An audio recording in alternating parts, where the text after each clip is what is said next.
Hello, everyone. Welcome to my space.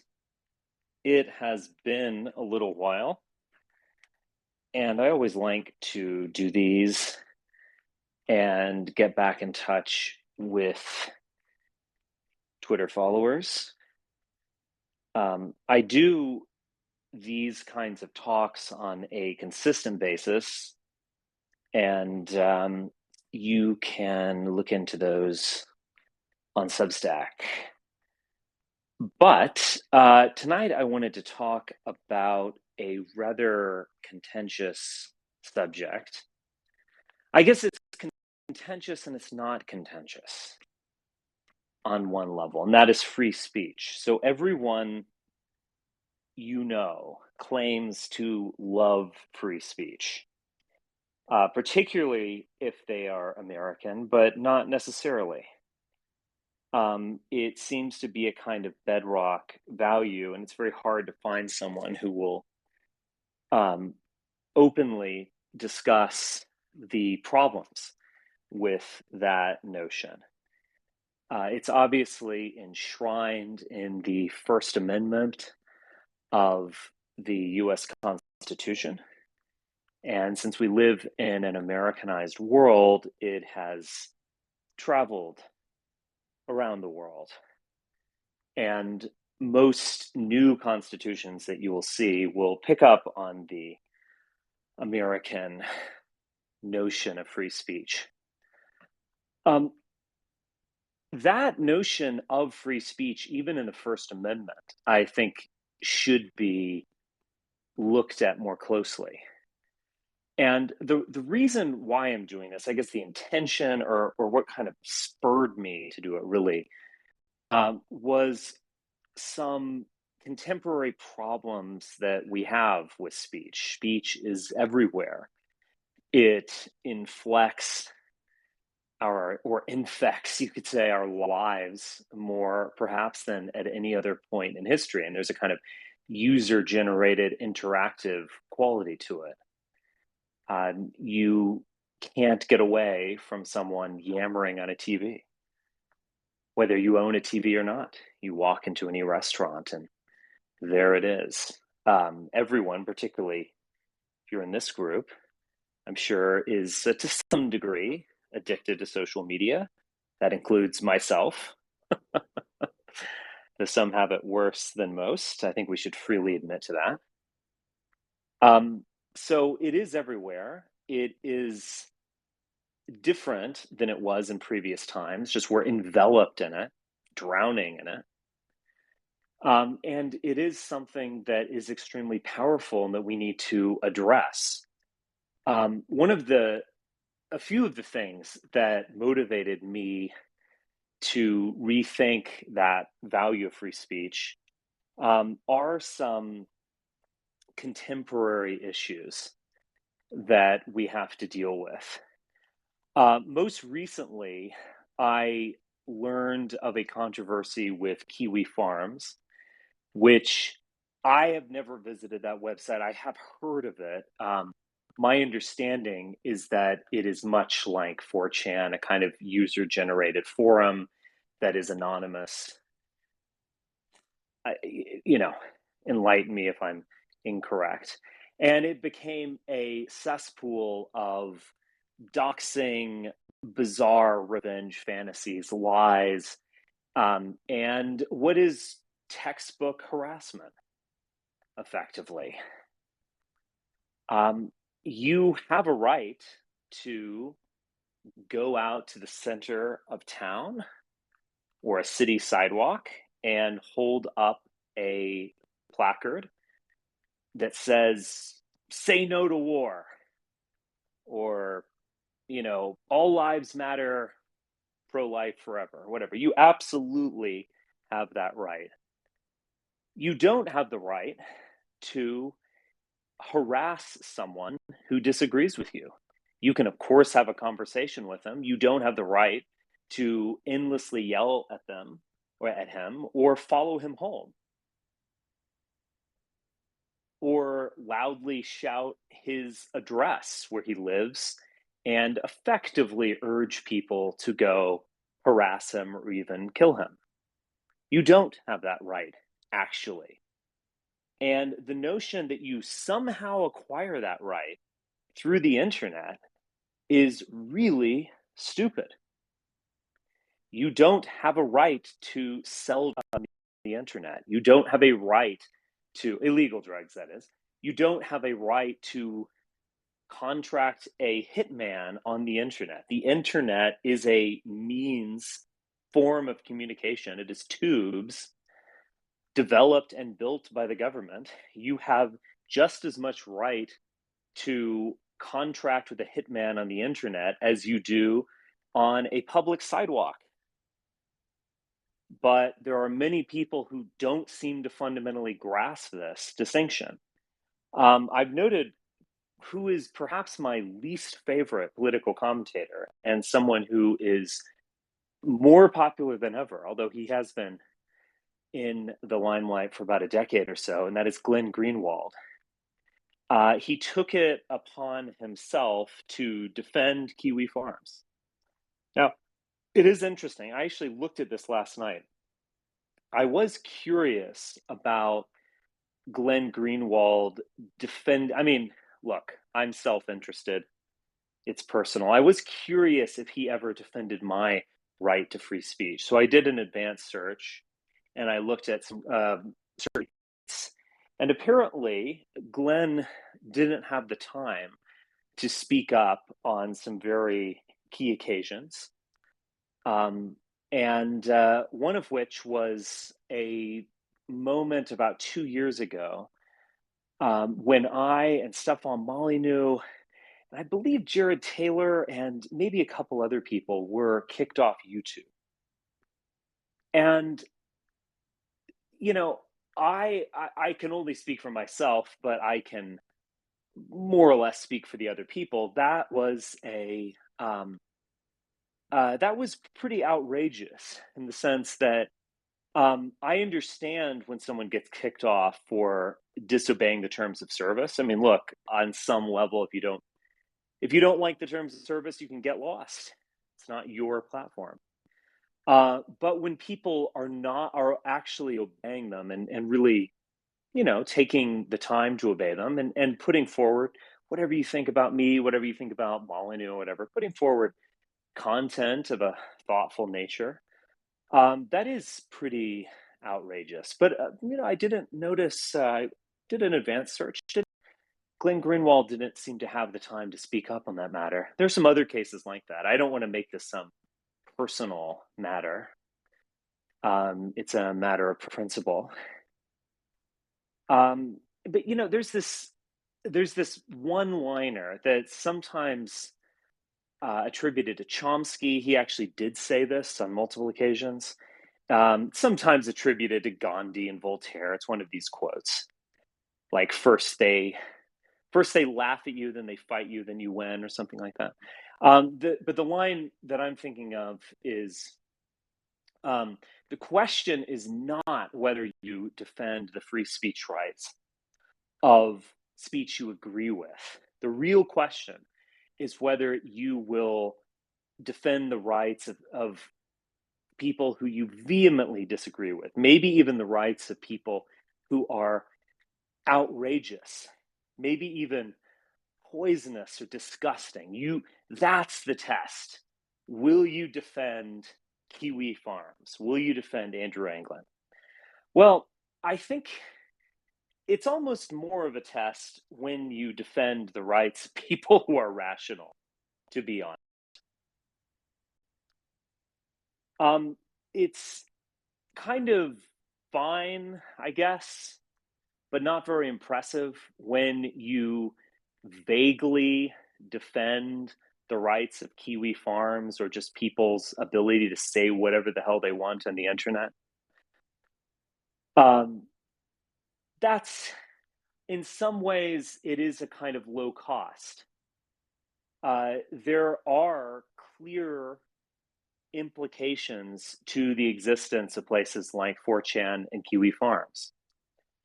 They are absolutely toxic.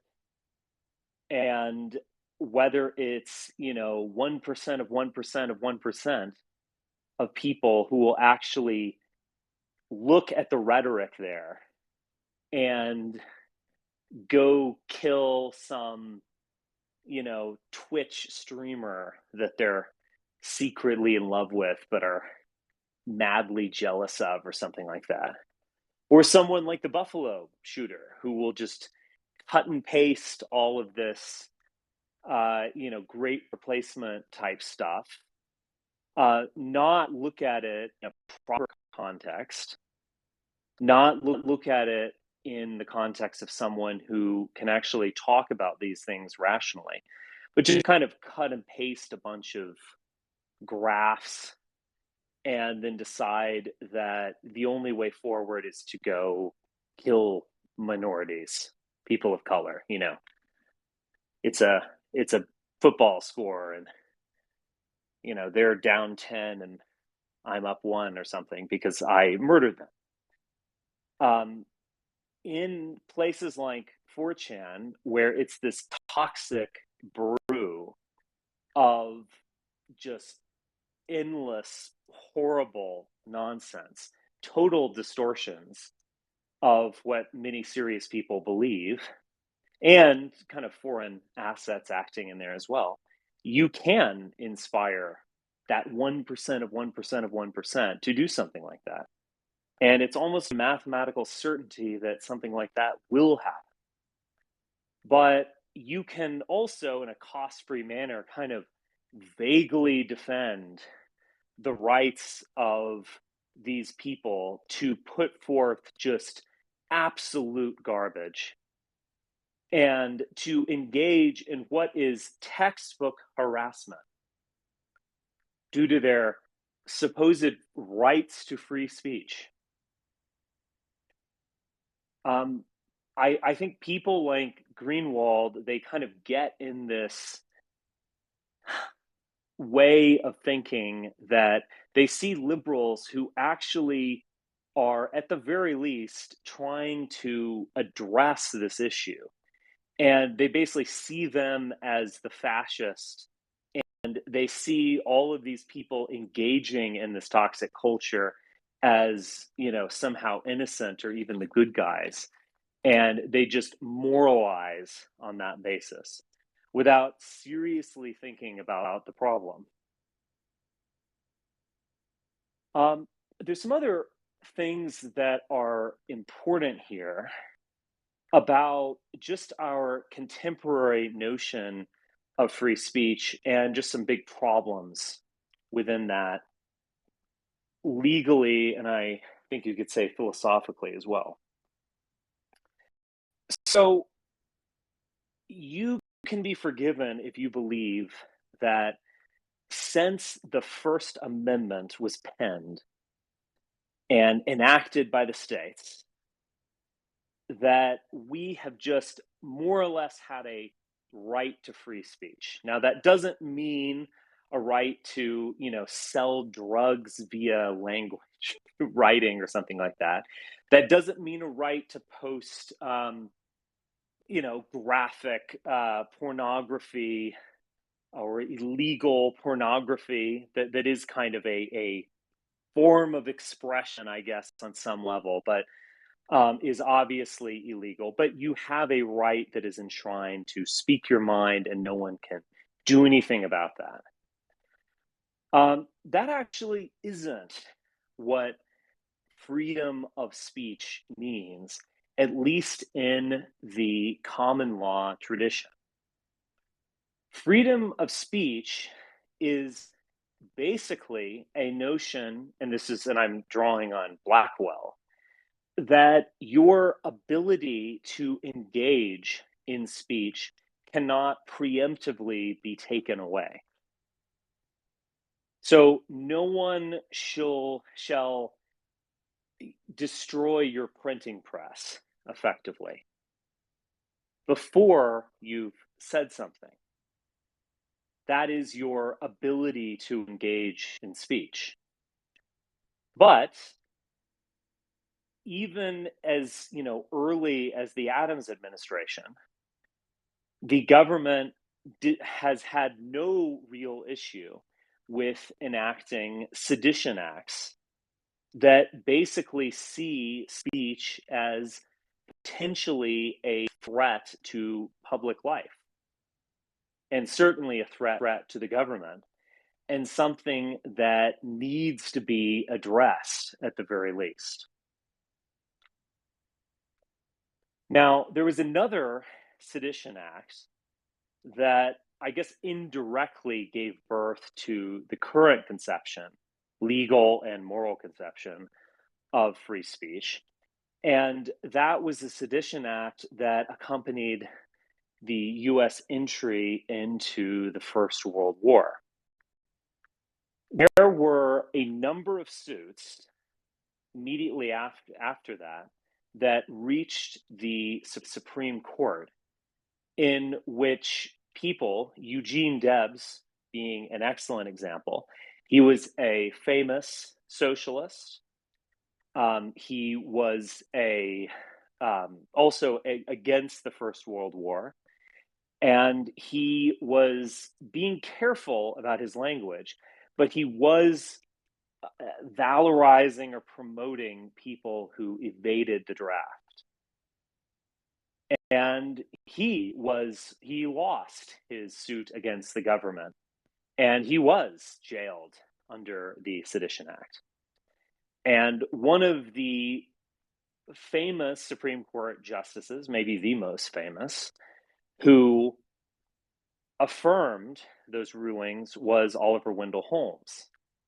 In one of a series of tests of the 1918 Sedition Act, Holmes wrote the now famous statement that you still hear repeated over and over again about how you are not allowed to yell fire in a crowded theater if it is not in flame. So you don't have the right to generate public mayhem, is what he is effectively saying. Holmes was a fascinating man. He was actually in his late 70s when these controversies were taking place. He remained on the Supreme Court into his 90s. And he was the very least, memorable Supreme Court justice. He also gave this lines about, what is it, 3 generations of idiots is more than enough, or something like that. But he changed his mind in a famous case of Abrams versus the United States, which was the case of some Russian Jewish anarchists who were in opposition to some of these somewhat now forgotten military campaigns of the US, of the Allies, basically, including Britain, against the new Bolshevik regime.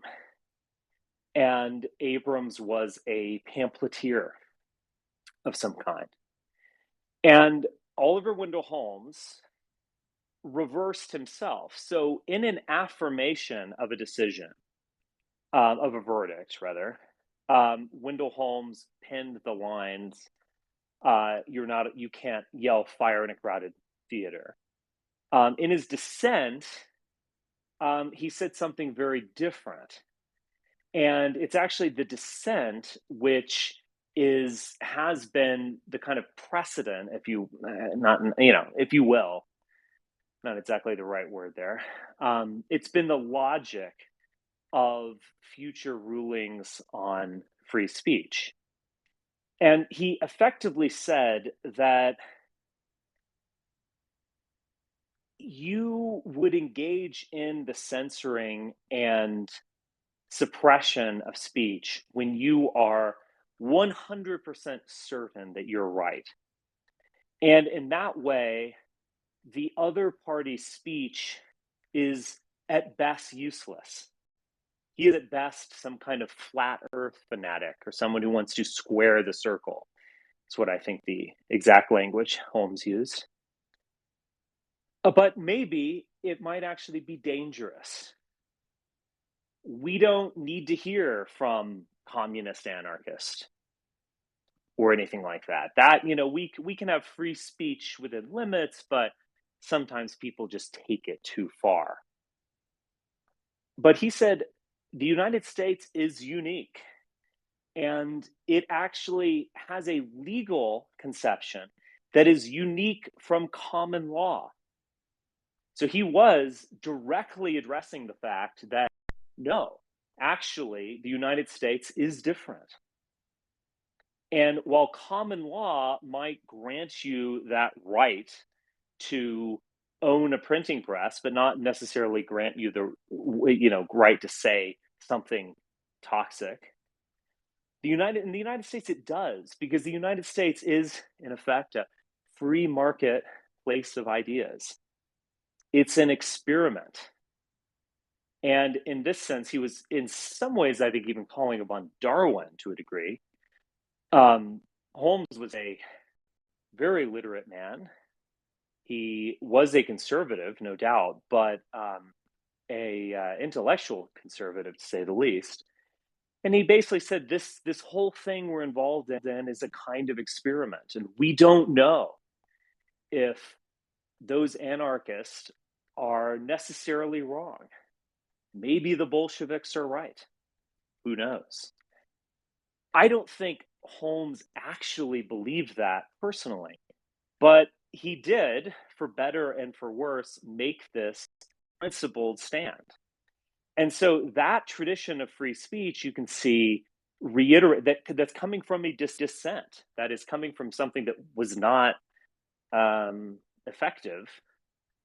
You see that logic in the many cases of the Supreme Court on free speech, when they would say, when they would hold that someone has a right, Brandenburg, to say really outlandish stuff and even talk about violence in the way of, today we're gonna round up Congress and hang them all, or something like that. That is, yes, a call to violence on some kind of vague level, but is so vague that it doesn't seem like a direct order of violence.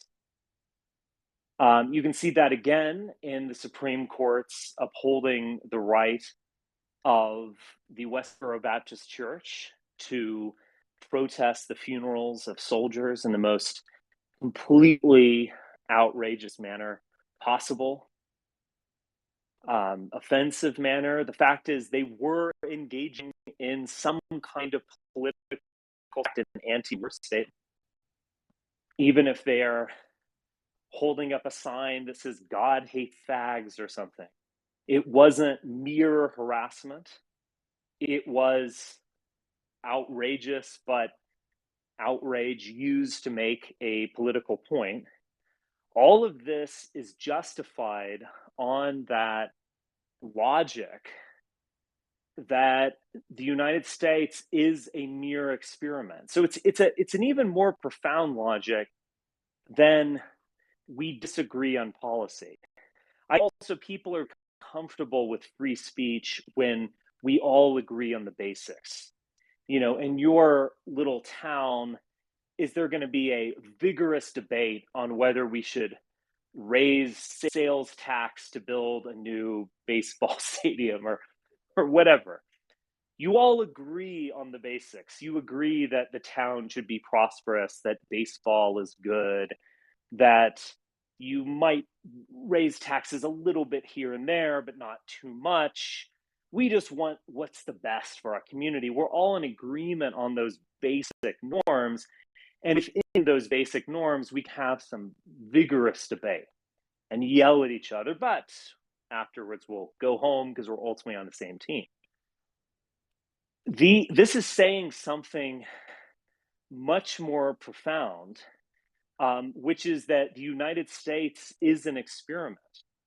We should listen to Ted Kaczynski. We should listen to Bolshevik anarchist pamphleteers. Maybe they're right. I think that, to be fair, I think there are some good qualities of this type of free speech conception, logical and moral conception. And I am someone who has said some rather radical stuff. And I'm someone who's read some rather radical stuff as well. So I think at the very least, the devil should be given his due.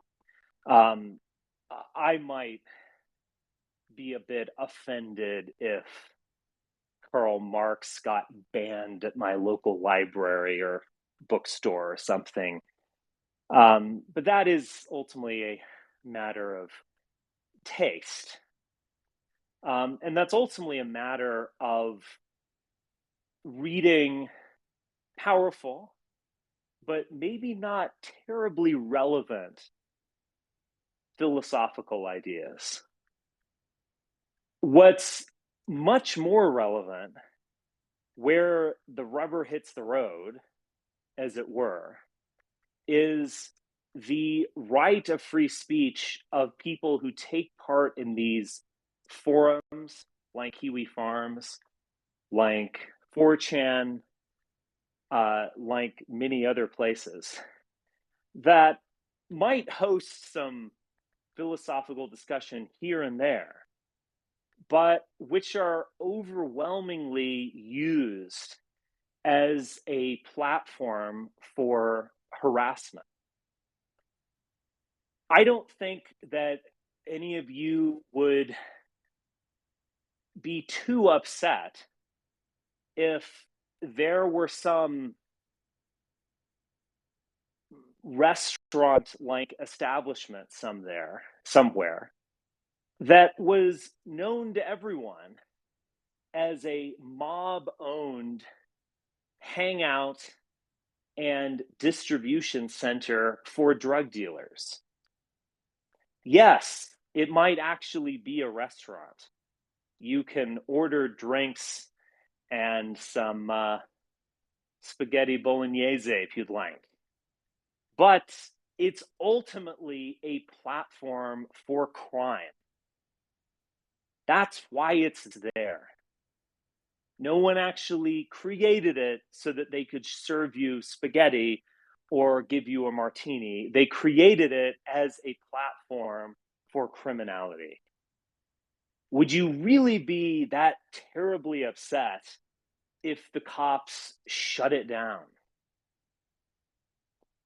One other thing that I noticed recently with a clip I saw of Tucker Carlson is that he has been hosting, for reasons I don't quite understand, he has been hosting people who, at a time of crisis, at a time when the United States is not directly engaged in a war with Russia, and I certainly hope that we will not be engaged in a direct confrontation, is, for all intents and purposes, in a global conflict with Russia.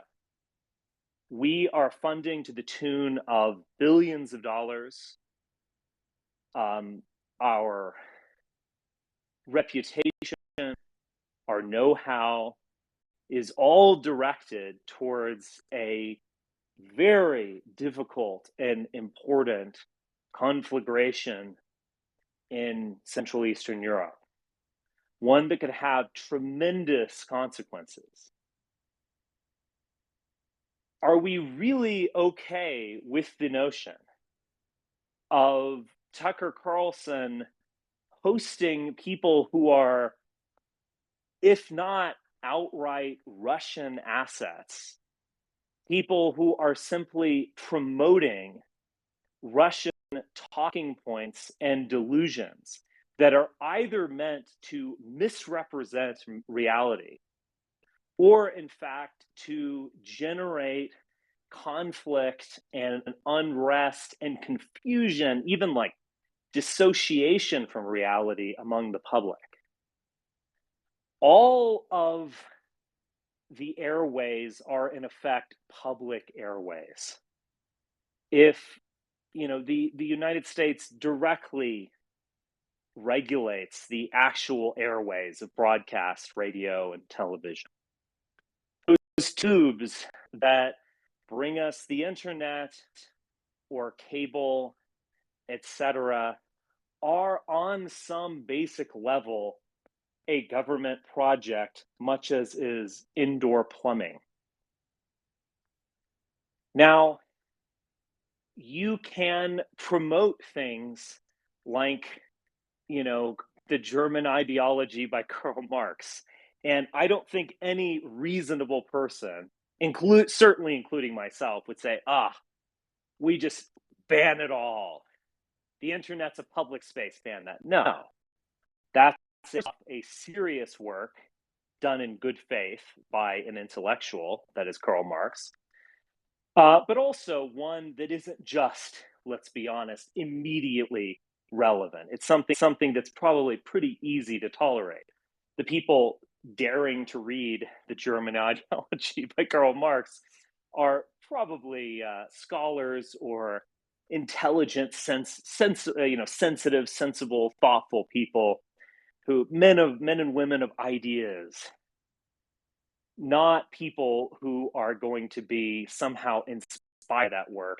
I don't know how, to commit violence or harm people's lives or anything like that. But can we say the same for people who have bad intentions? Whatever you want to say about Karl Marx, he did absolutely act in good faith in his writing. There's something for us to learn from him, in fact.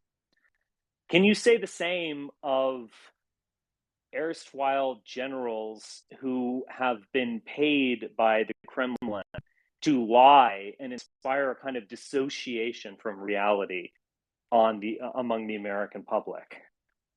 Is that really what we want to support in terms of free speech? That is bad faith actors polluting the public square.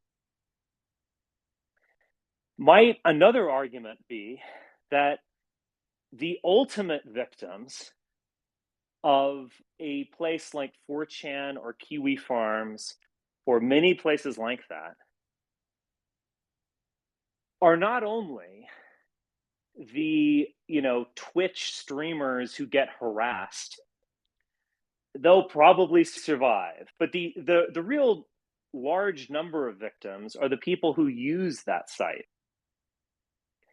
That there's something just profoundly unhealthy about spending your entire life on the internet engaged in a toxic forum. That maybe we owe these people a little bit of patronizing or a kick in the pants.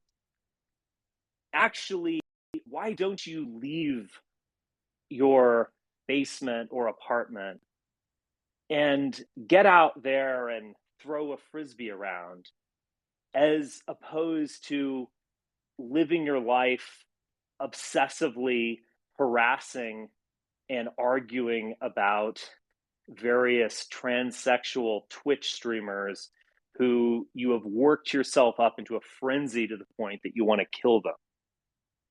Maybe we owe it to you to, as it were, force you to be free. That is, through the power of the government, compel you to be a better person and to get outside a little bit, touch the grass, feel the fresh air, have the warm sunshine on your skin, and do something with your life outside of existing on Kiwi Farms. Might the users of these platforms be the ultimate victims? And when we engage in the kind of tedious moralizing of Glenn Greenwald and any sort of free speech absolutism, are we really losing sight of a much deeper issue?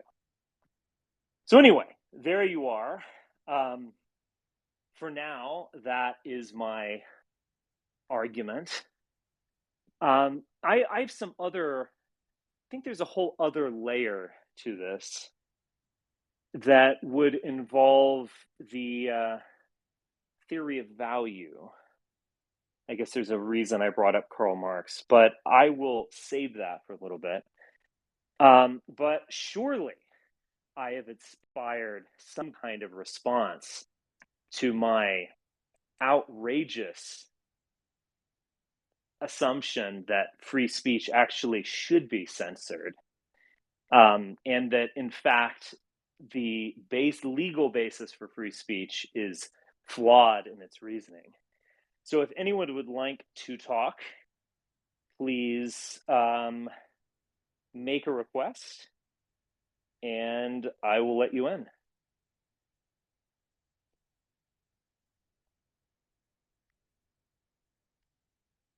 Okay.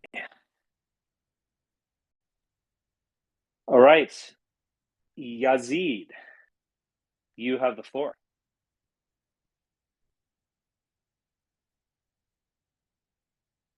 You have to unmute yourself.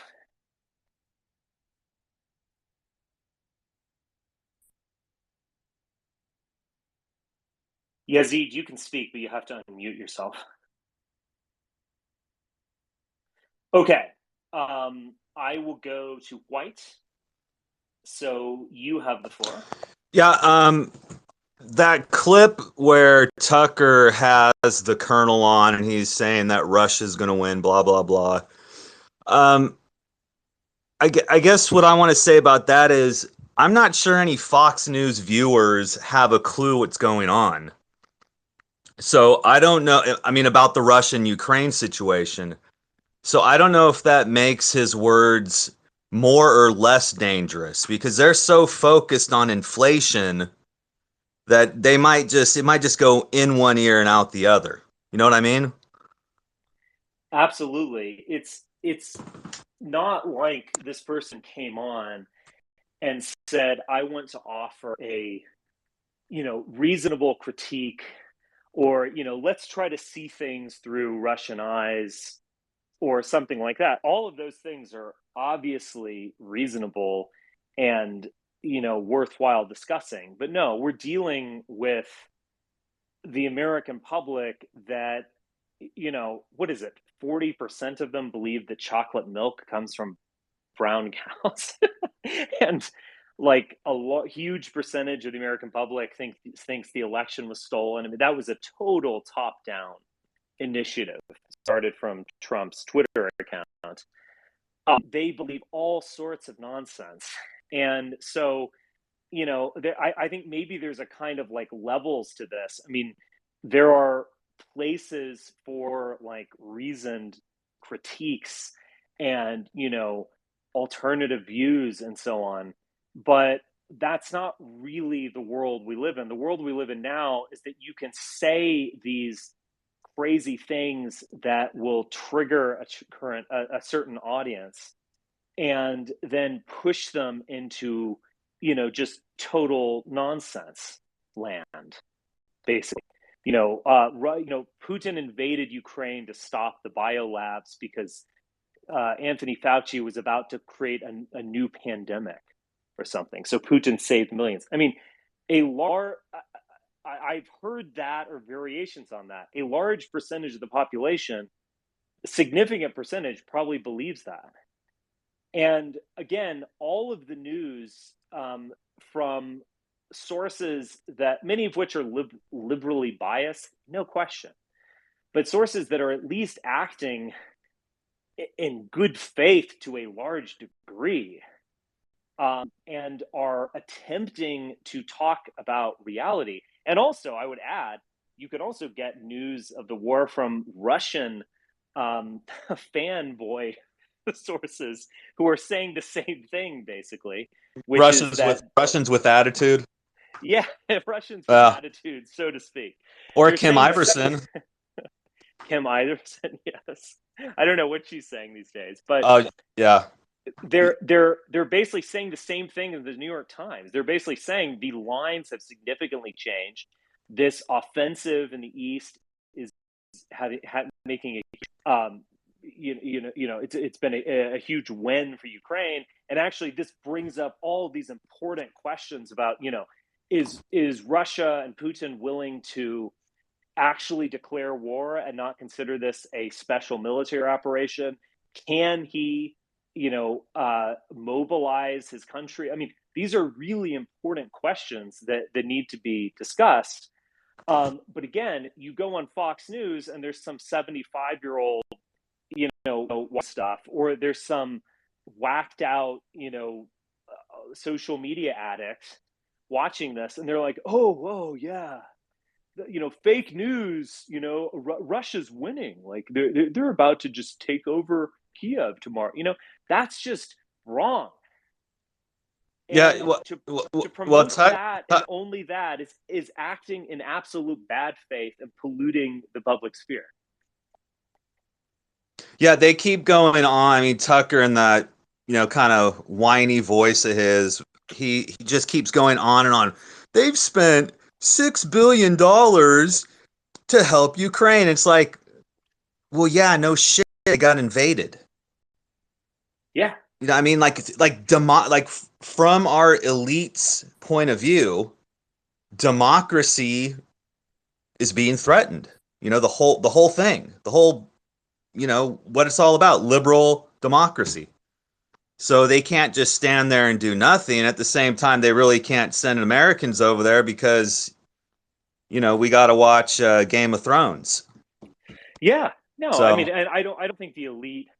I think the elite at least worries about the war getting out of hand, but also, there are serious implications for Europe and NATO that we were involved in this war. Obviously, Ukraine's not a member of NATO, but you can't just pretend that they shouldn't care about this or something. Like JD Vance or Marjorie Taylor Greene were like, I don't care two ways or the other what happens over in Ukraine. I just care about my mama here at home. yeah, I mean, that's just really unsophisticated thinking. I mean, yeah. you've got, I mean, in the eyes of the elite, not necessarily me, but in the eyes of the elite, Vladimir Putin is a dictator. Now, probably the elections are all rigged, whatever.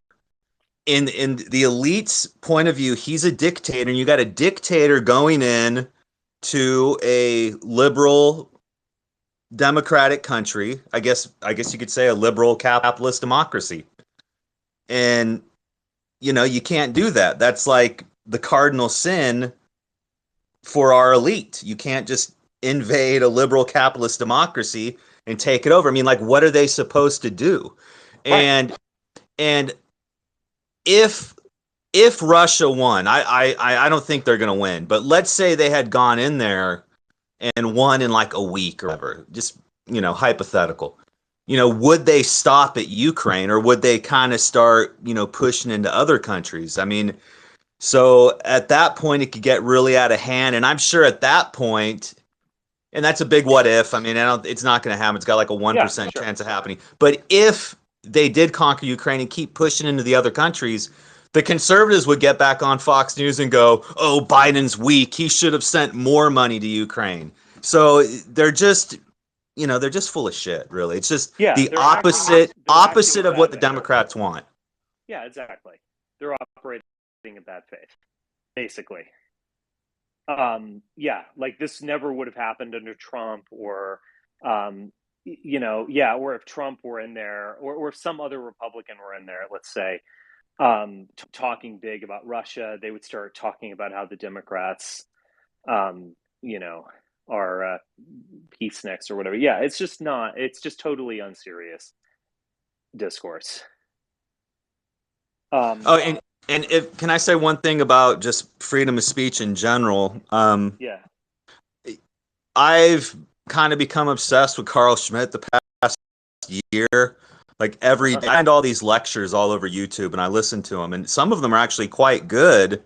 And not all of them are from, guys like us. A lot of them are more from leftists. And I think they're very fair with Schmitt. I mean, they always do the obligatory, he was a unrepentant National Socialist, blah, blah, blah. But then they really get into some good stuff, and I've learned quite a bit. And the main idea I take from Schmidt not the friend enemy distinction, but the idea of depoliticization. Hmm. And I feel like the number one thing that has depoliticized man is freedom of speech, because there's so many ideas, so you could just every day you could shop a different idea.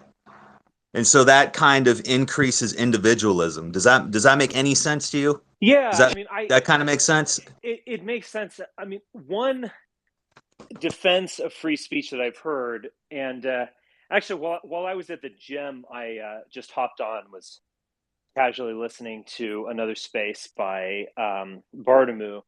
Um, is that there's this libertarian assumption that in a way speech just doesn't matter. That's kind of Glenn Greenwald's assumption about Kiwi Farms. Like, well, it's I guess that there's a famous Latin phrase about about matters of taste we won't dispute, which basically says, like, we shouldn't get into an argument about whether key lime pie or cheesecake is better. It's just a matter of taste. There's no correct answer. You can't rationally arrive at a conclusion like that. But I think libertarians or people like that almost believe that about speech, that, oh, it's just words, words, words, words. No, words never hurt anybody. You can't hit someone over the head. That's like a non-aggression principle. But just people talking, whatever. It's basically assuming that language doesn't have any meaning ultimately, or some variation on that. And I think that's absolutely incorrect. Language has power, otherwise you wouldn't use it. And I'm not equating language with violence. Obviously, there's a important distinction to be made. But the notion that you can't change someone's behavior, or in some ways make someone worse or better through language, is ridiculous. If you believe that there is such a thing as a good book, you also believe that there's such a thing as a bad book. And so I think there is a kind of depoliticization going on, just in the sense that, like, we don't believe that any of this, we don't take our words seriously because we don't fundamentally believe that any of this matters. And I think that is actually that's a naive place to be. And I just think it's a really bad place to be. I mean, one of the things that, as you guys can tell, maybe from like a tweet thread I did yesterday, one of the things that just like drives me up the wall with the dissident right or the magosphere or whatever is just this like total lack of seriousness when it comes to these personalities. Now, obviously, everyone gets things wrong, and everyone, will kind of be off or whatever. That's fine. Everyone misses the mark. I miss the mark as much as anyone else misses the mark.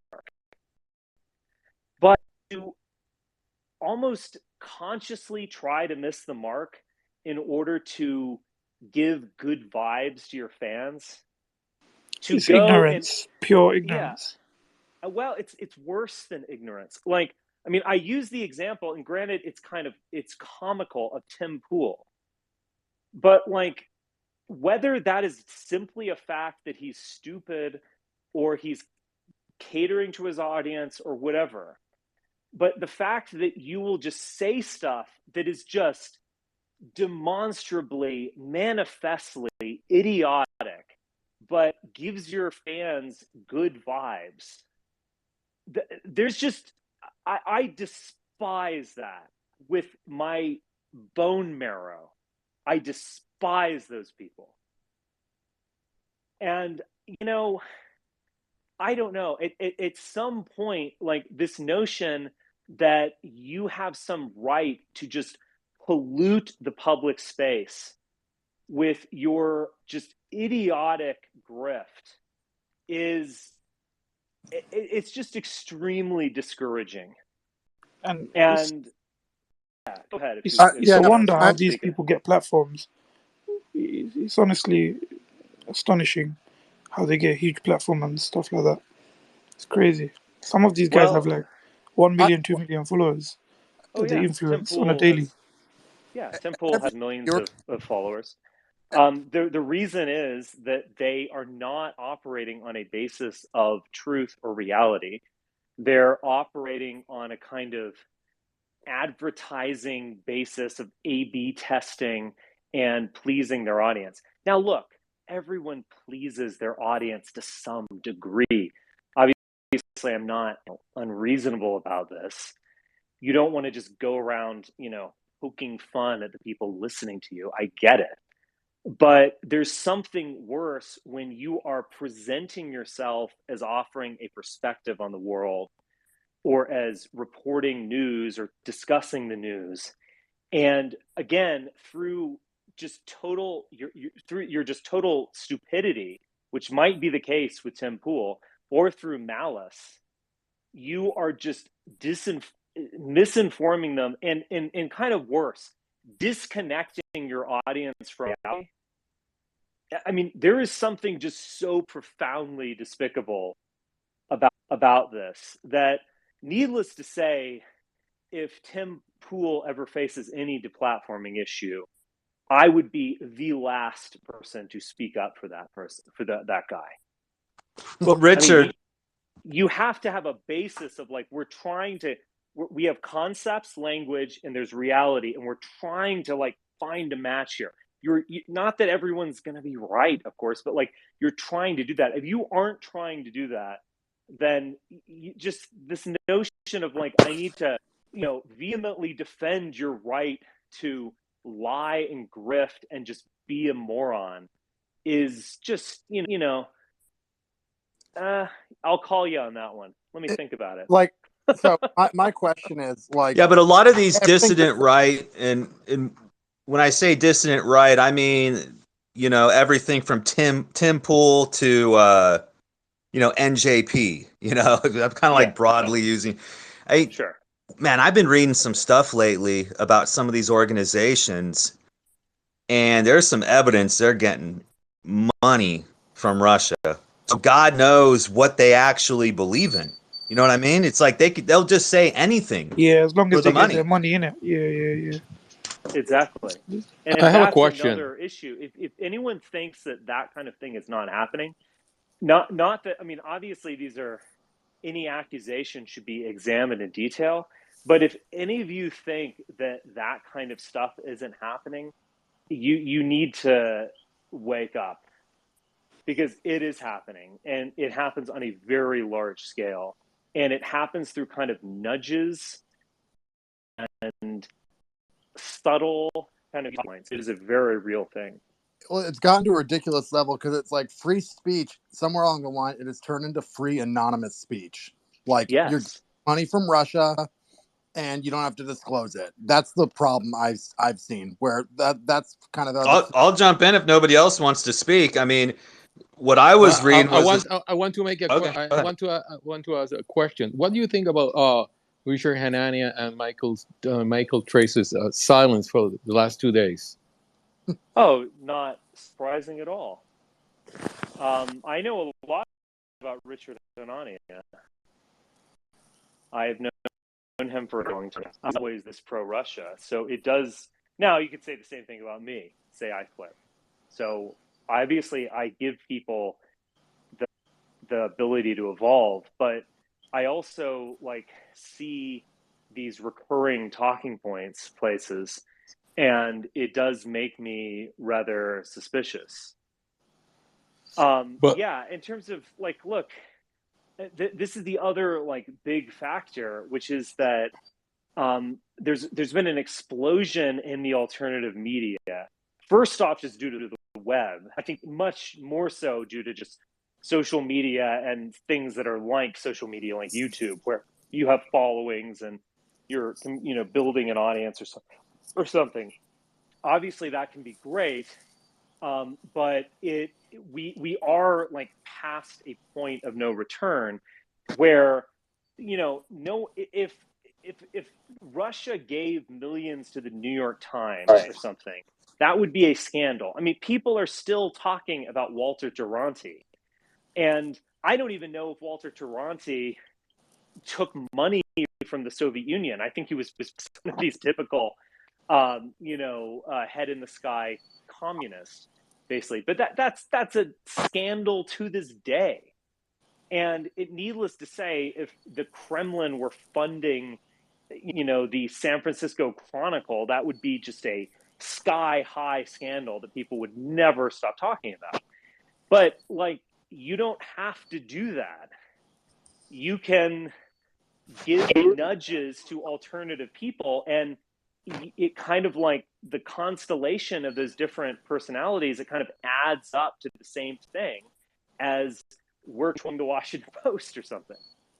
And so it really is a serious factor. I mean, these people do have influence, and it's not just all a joke, which is this weird kind of thing about alternative media. It's very similar to when, Jon Stewart, I think, was correctly criticized that whenever someone would push back on Jon Stewart, he would always say, "Hey, listen, buddy, I'm on Comedy Central. We run a fake comedy show. It's not real, And after my program, we have some comedian doing fart jokes. So why are you pushing back?"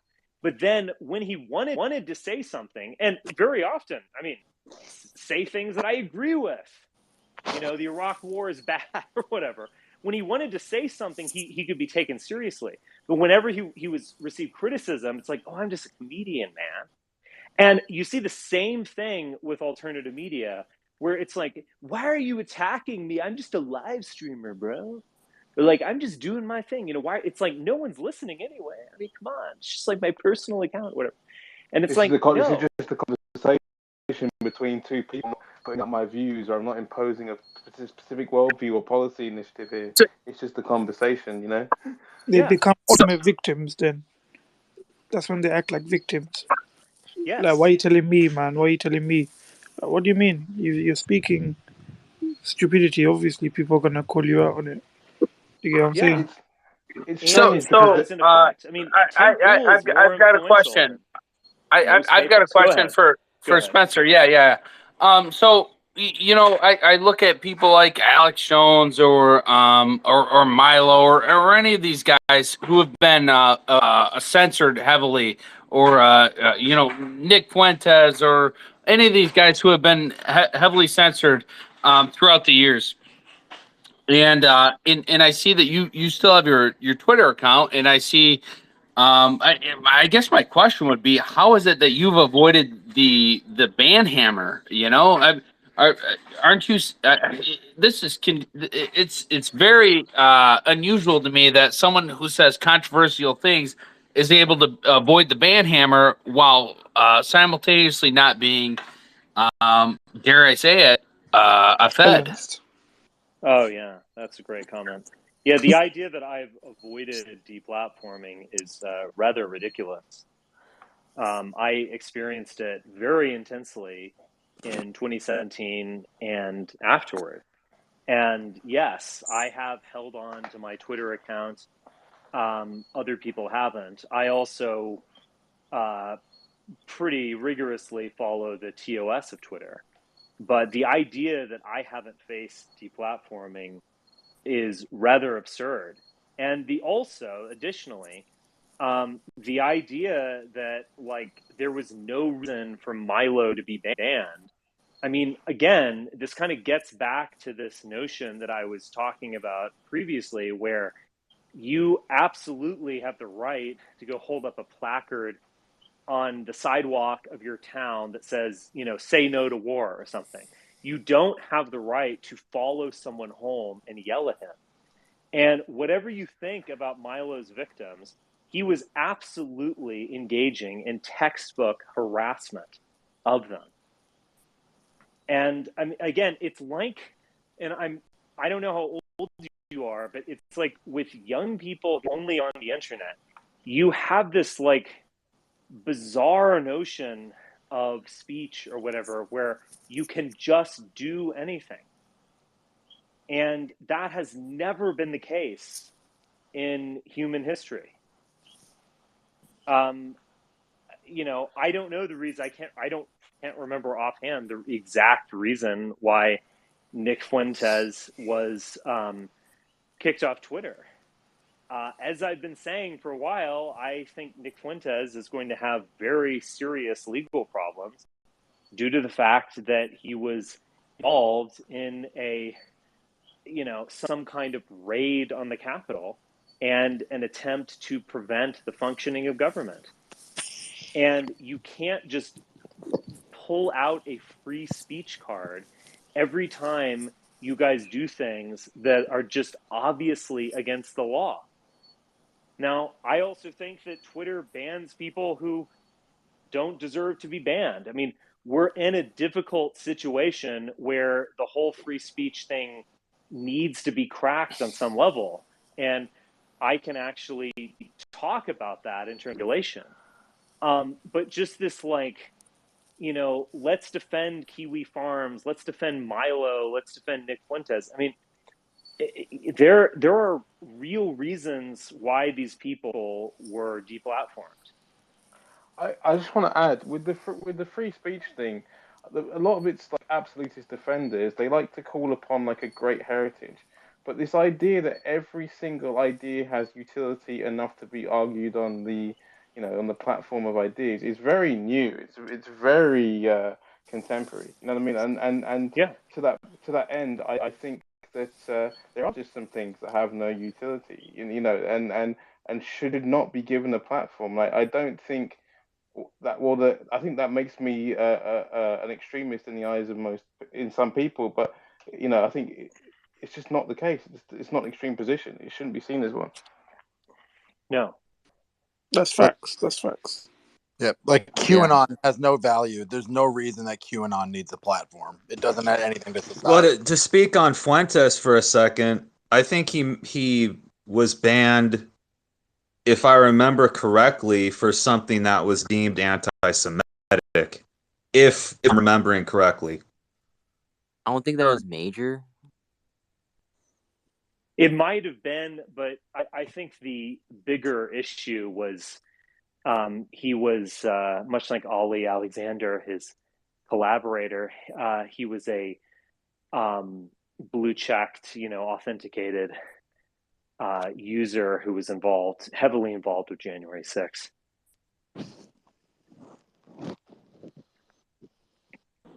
I guess you look at these guys like that who Ali Alexander, Nick Fuentes, Milo, and they were involved with the walking around, the Capitol, not even going in, and that's what they were involved with. They were out on a walk. Is that why they were arrested? It's funny. I actually went on a walk around the U.S. Capitol not too long ago, and for some reason, I wasn't arrested. Why do you think that is? You're a liberal. Well, I mean, look at Brett Kavanaugh. During initiation, there was a total storming of the Capitol by all these liberals, and they completely stormed the Capitol. In some of these speakers, you know why? You know why? Well, hold on. Let me finish. Do you know why? Hold on. You know why? Well, no, I wasn't finished speaking. No, they did that because they already won. Hold on. I wasn't finished speaking. They already won. Okay? That's why they can do that and we can't. They won already. Also, I mean, look, I don't know the exact details. I've heard this line of attack of there was a storming the Capitol. No one there to disrupt the transfer of power. No one there was. I mean, if they claimed this is a revolution, it was, it was said in a much direct way by conservatives. I mean, I don't know. There's just no comparison with those two events. But Richard, this line that I always hear from people in the dissident right is, well, the liberals got with it. I mean, why can't we do? Well, think about it, because they won. Yeah, I mean, it's really simple. They won. Deny that there's like huge bias. I mean, the BLM thing in 2020, there was there is a difference in the sense that the BLM thing was anointed from on high.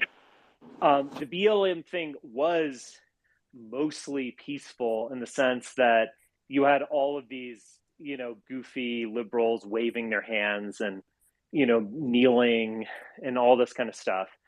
But even the stuff that started to get violent, and obviously it did get violent to a point that I think supporters at some level saw it as counterproductive. But there was no direct assault on functioning of the government. And I'm sure that they, knocked the windows out of a post office or did something in a public property. I'm positive they did. But at no point were they declaring that they were going to do something as dramatic as that.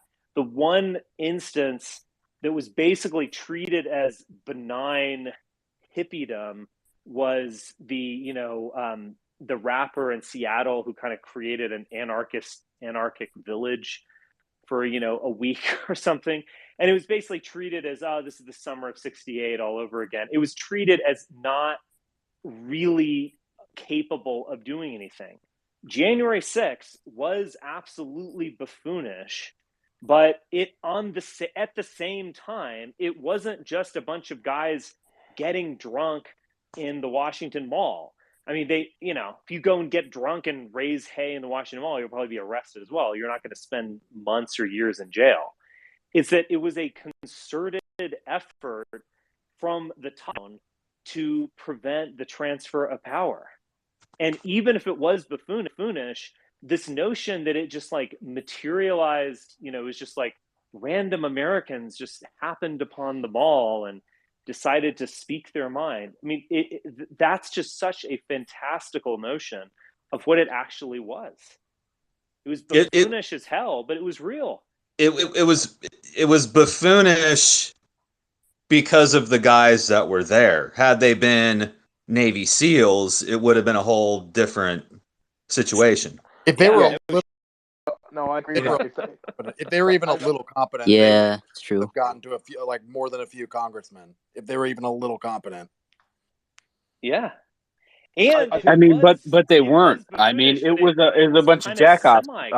But that doesn't matter. Like attempted murder is still criminal, even if you can't. I mean, come on, you can't storm into Congress and not expect to get in trouble for that. Right? Like they did it for Brett Kavanaugh. They literally stormed the entire.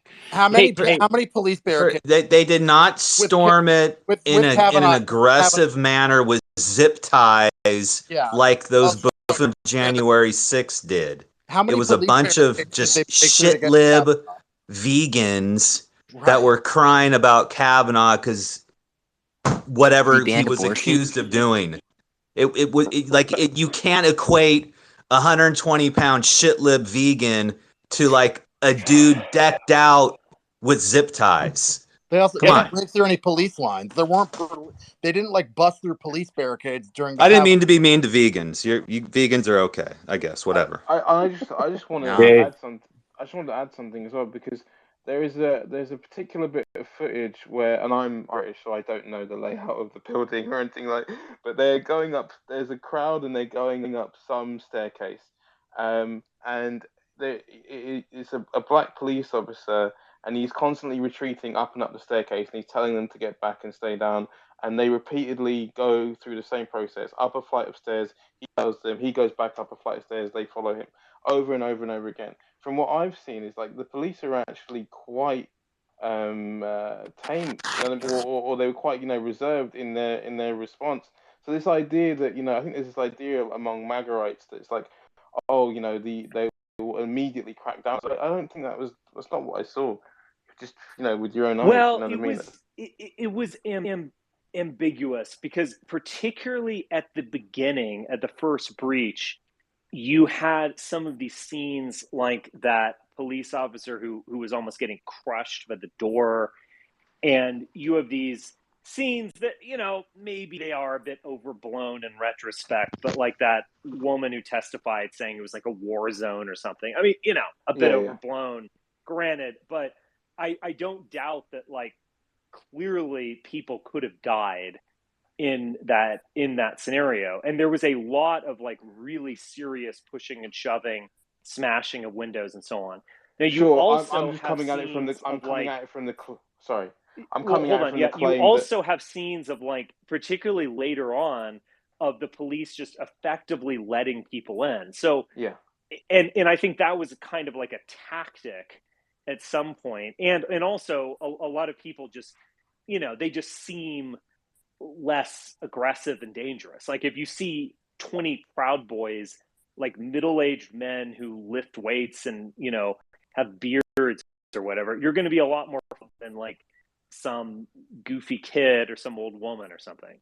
So like it's just the whole thing. Yeah, it was a complete shit show. And if you want to focus on like this 5 minutes of footage, you can say this was purely peaceful. If you want to focus on this 5 minutes, you can say this was purely hilarious. It was just a bunch of yahoos making hay. Okay, you can focus on this 5 minutes. You can say, holy shit, they were about to literally take over the government and they were absolutely violent. It's all correct. It's all of that was there. It was a shit show. That with the zip ties, I watched this video of him, and I was just on the ground rolling.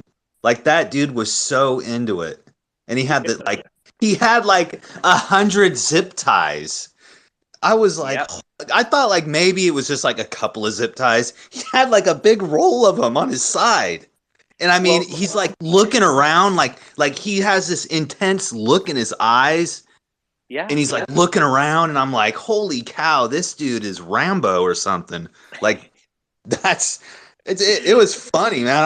It was really actually funny. I think a lot of people were active. My favorite scene was this lady who she got interviewed by some like liberal journalist or whatever. And she came up to the journalist. I think she even like went to the journalist to get, her say her piece. And she was like, they used tear gas on me. Like they pushed me down. Like, I don't know is this America or something? And the journalist asked like, okay, so you're claiming abuse. Like, what were you here for? And she was like, it's a revolution. So it's like, listen, if it is a revolution, you have basically wagered your life. Like the idea that they use tear gas should be like the least of your concerns. It becomes more. If it's not a revolution, then I agree. Like if you're like hanging out on the Capitol holding up a sign and a policeman tear gases you, obviously that's outrageous. But it's like it's choose one. Like they're not just gonna let you do this.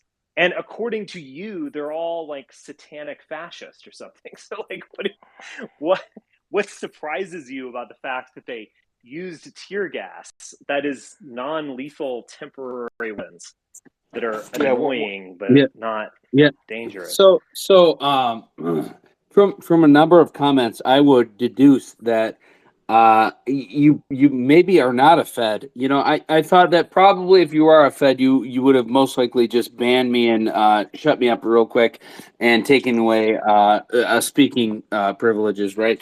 So looking at what you previously said, like BLM was mostly peaceful, right? I know you're frustrated. I know it's tough to be held accountable for your own speech, right? You did say that. Do you disagree BLM was with most.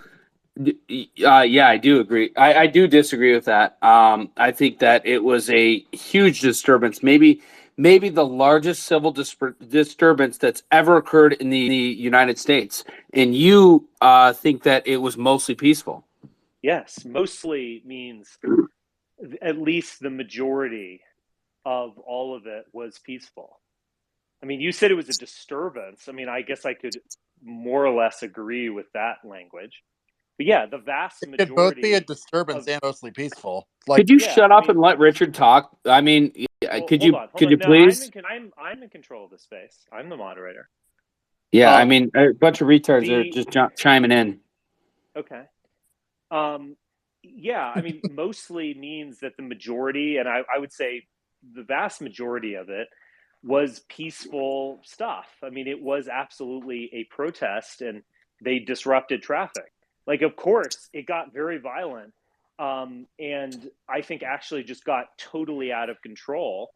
And there's good reason actually why like public support for BLM declined significantly. I think they had won over a lot of like mainstream Republicans and liberals actually at the beginning, when it was basically like a Christian revival rally, and they were like waving hands and getting on their knees and talking about their guilt and whatever. And then when it flipped over into, and granted, you could see that early on, but when it, by the late hot summer, when it was flipping over into like flames, then yeah, it got out of hand. And the establishment Richard, can I ask you a cracked down question? on it. Like, look, we don't see BLM protests anymore right now. At some point, it lost the kind of like anointing by the establishment that it had, and that's significant. Sorry, Richard, could I ask you a question, if that's okay? Sure. Do you think we'll ever get close to anything like true synthesis of the January 6th event? And how so, if so? A true synthesis?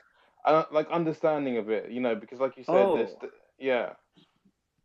Well, you know, I guess maybe no, in the sense that, like, do we really, you know, do we have like a true understanding of an event like 9/11 or something? No, it's so politically contentious.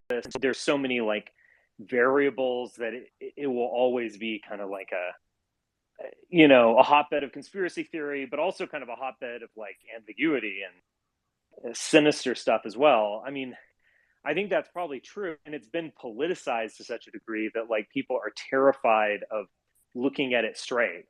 So, I mean, what if I said what I said on Fox News? I would be like, I would offend them greatly, but also I think I would also probably offend MSNBC with some of my other characterizations of it. So it's hard for anyone to like look at it. So, you know, you have to be on MSNBC, you have to be like shrill and it's Trump and maniacs, fascists and whatever. And then on Fox, it's like, what was going on, man? It's just, you know, it's just a tourist rally or, you know, so, you know, it's hard to see things straight, and it's so politicized that I don't know. But I mean, look, what's happening today, I don't know if you saw, but like there are multiple subpoenas. I think there was like 50 subpoenas sent out today about the J6 issue, of close confidants with Trump. So the DOJ is pursuing that. That's a legal trial, which is kind of different maybe than like a historical assessment. But I think a lot is going to come out. And it's going to be, I mean, I think I'll probably have the same view of it that I have now, which is it was like a top-down inspired, bottom-up executed circus act. So you think, I'm sorry if this is too explicit, but you think it was a machination of the Trump campaign? I think they absolutely had that as one way keeping Trump in office. Like the electors scheme was another. There were a lot of different options, but that was kind of a final option. And I do think that Trump genuinely wanted to like march with them to the Capitol and inspire Mike Pence to like throw away the electors and do something, accept the new electors that are fraudulent, legally fraudulent or something.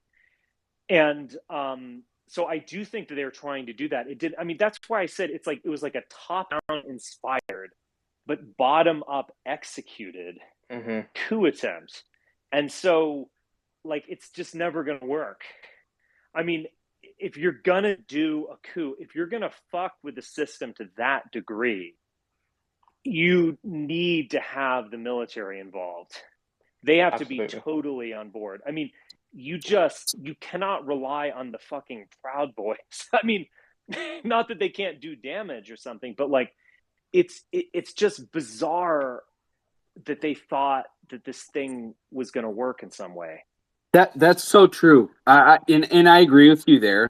That You can, hey, my buddy Jeff is washing dishes over at the fucking McDonald's, and he's gonna help us do this revolution or whatever. And so don't worry, the three of us got it, all right? Or we got this under control, right? So I understand why, like practically, Spencer, you're like pro Biden, you're pro vaccine, you're pro Ukraine, right? Do you disagree with any of those three things I just said? No, go on. Okay. So, I understand. You rather than wait it out, you decided to side with the top down power structure rather than wait it out because the populace is against those things, right? And actually, I would add a fourth. I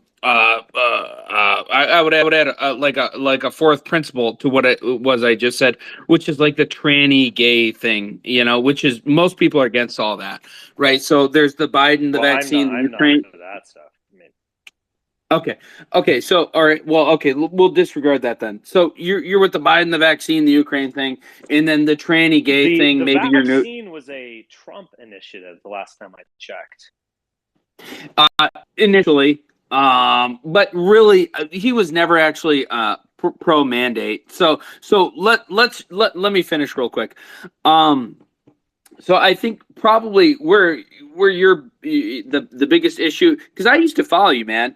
And I fell off hard because I just think that you are like you went from a leader to a follower, and you went from like leading the people towards something positive to going, okay, well, I'm pro Biden, you went, hey, I'm going to follow who's ever in charge to the top, because you understand the principle of top-down revolution, right? Rather than bottom-up revolution, which is impossible, right? But you refuse to wait until the collapse, which is inevitable because there will be, because we're already in a decline. The United States is in a decline and will be overtaken by China, which is initiated by Russia. Russia is a vassal state of China, and so you were just too impatient. Okay. Can I say something about that? Can I ask you a question? No, could you? No, you can't. Just let Spencer respond if you don't mind. I don't really have a huge amount to respond to that because I mean, there's some. I don't think you're trying to like offer a fair representation of me, but it's not like I totally disagree with much of what you said. I don't think you guys should just be planning on a collapse. I do think that like a collapse could come tomorrow morning or it could come in 50 years. And so this just idea of things declining, I mean, there are a lot of actually really major countervailing factors. I think American legitimacy recently has actually increased to some extent due to Biden, but I think mostly due to Russia's invasion of Ukraine. I mean, its NATO is expanding even in Western and Northern Europe. And that's remarkable, and it's becoming more legitimate. So I wouldn't count on all this collapse. I wouldn't count on like China taking over the world. I kind of agree with Russia vassal of China, but I don't fully agree with that. But I think you are kind of right in the sense that I think populism is just impossible on some level. It's so vague. It's just this, it's like an emotion more than any kind of ability to govern or take power or even have a policy that I just on some level can't take it seriously. So, I mean, you're kind of right about that. I think you're trying not being, you're clearly not a fan of me, or at least anymore, but I don't think your assessment was like completely wrong. I think there was actually some truth in there. Anyway, I'm going to move on. So I'll remove you from speakers. You can still listen. Okay. Let me see here. Goth girl nationalism. Whoa. Okay. Goth girl nationalism.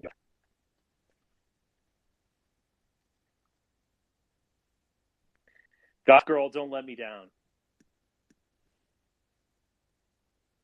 What's your favorite Cure album?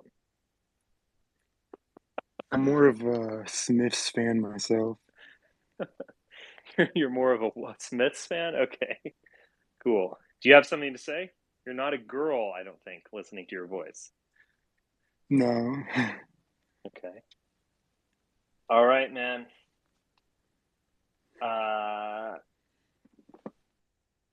Not much of a contribution. Enlightened centrist? Hey, Richard. Hey. I wanted to ask you something, actually. I was wondering about, so January 6th, the people who are denying that Biden won, do you think they really believe it? Like, I know there's a whole bunch of these people like Dave Rubin, Nick Fuentes, Alex Jones, etc. Do you think they really believe that Biden actually lost the election? I think it's complicated. I actually would say that there's a large percentage of them who do. And but it's not like they've taken a step back and like rationally assessed the situation. These are people that are deeply embedded in the MAGA media ecosystem. And yeah, it's connected to so many other things, and it's connected with like a much deeper anxiety about the world as well, and a kind of fantasy about the world.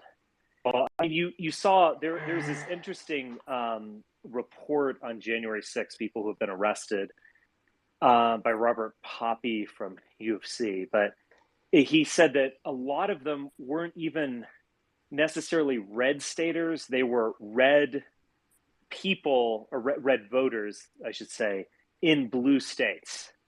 So they kind of felt a lot of anxiety. So it's like it would be more likely that you were from Pennsylvania than you were from Wyoming or Alabama or something.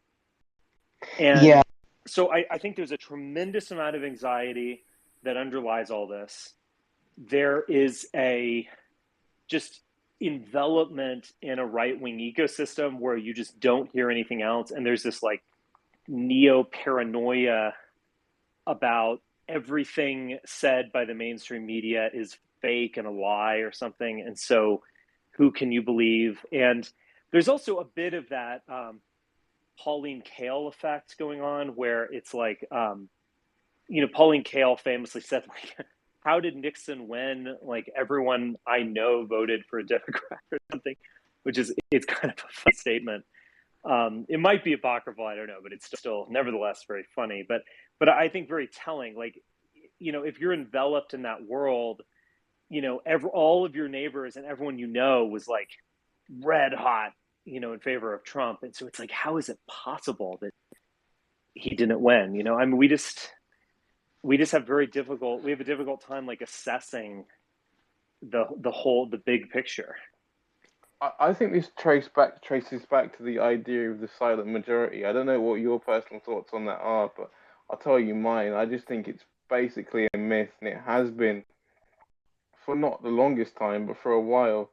And I'm an outsider. I'm not American, but I think that it's ridiculous to think that the election was stolen. When you look at the emissions of MAGAites themselves, that there was a lot of propaganda 24/7 against Trump, and I think because there is no silent majority, I think most people are with the mainstream consensus, which is obvious. So I don't. With those two things being the case, I don't see any mystery. I agree with you to a very large extent. There is still a kind of semblance of a center, and I do think that like the left gets clapped back when it goes a little too far in that sense. But Yeah, I mean, just look at presidential elections. Basically, George W. Bush in 2004 and his father in 1988 were the last Republicans to win a substantial majority. And, so it's Clinton, Gore won the majority of the votes. Obama won the majority of the votes twice. Clinton won the majority of the votes. Hillary Clinton, that is, Biden wins the majority of the votes. I mean, there's just a clear consensus over the past 30 years of democratic centrism, which they say they are always feeling the brunt of. So it just doesn't make any sense to me when they turn around and say, "Oh, well, we secretly Sparta, we secretly have this massive power base all over." Well, our situation would be fundamentally different if that was the case here in Britain. You know what I mean?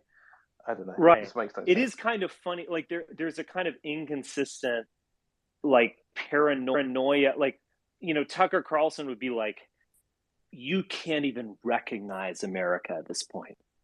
It's completely taken over by immigrants." Now, I'm not talking about race here. I'm talking about culture, but you know what I'm talking about, right?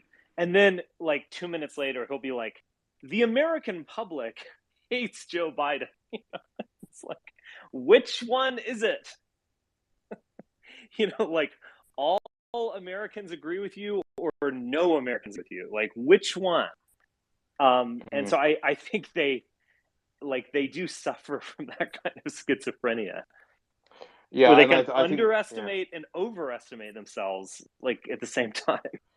And I think fundamentally that's what this whole election question is wrapped up in, those two polarities, Yeah. Yeah, but I mean, I do still find it very odd, though, that I guess, like, with some people, like, for example, even like Sargon of Akkad, Dave Rubin, and so on, they won't outright deny the election, what happened. They kind of just hint at it. Same with like Tucker Carlson, right? And in a way, it makes me like dislike them even more, as opposed to someone like Alex Jones or Nick Fuentes, who are just, unhinged with these conspiracy theories. But yeah, it just makes me find them just even more cowardly, the fact that they can't even come out and say what they believe. I totally agree. And it's also it's part of that kind of grifting in a way of, like, basically indicating that you believe in that nonsense, but then kind of giving yourself plausible deniability, like claiming, many of my constituents are concerned about election integrity or whatever, or like kind of making it a non-issue, like, Facebook. I think Blake Masters said, like, Facebook suppressed like more conservative fake news sites than liberal fake news sites or whatever. Like, so I don't think Biden actually won. It's this kind of.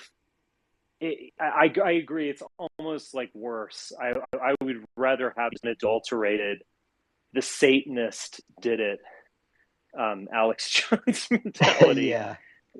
Just something like more honest. Like, you can kind of deal with them as opposed to dealing with someone who's like, as slippery as a fish and just kind of wiggling around what's obviously a very serious matter. Yeah, the problem with them doing the slippery stuff is it makes it sound more reasonable to your average American when it's not more reasonable. It's just but it sounds more reasonable to say, I'm just asking questions on election security. Like, that sounds more reasonable, and that's why it's more dangerous. I'm just saying, but I'm not saying you can't say that I said. Right, exactly. Could I chime in? Sure. If that's all right. All right. Thanks for letting me on, Richard. Evening, everyone. Sure. Is it possible to get back to free speech proper? I wanted to talk about that a little bit, if that's all right. Yeah. Do you want me to answer that, or do you have more of a... Oh yeah, I wanted to. All right, so I wanted to know, if I joined late and you did talk about this, I wanted to ask, we don't really talk about what are you supposed to do about the 4chan people. How do you want to educate these people? Because deplatforming them is kind of like a simpleton's, the world's black and white response, right? I understand that people don't deserve, people don't deserve a platform because like this is a brand new invention and there aren't any privileges around it. And I think you talked about which something we'll definitely need in the future, which is some sort of digital bill of rights. Yeah. Excuse me. To sort of navigate this new landscape, this two-dimensional landscape that we're going to be living in. So I do understand when you guys say this person has no value, therefore they deserve no platform, but there are many options between those two extremes.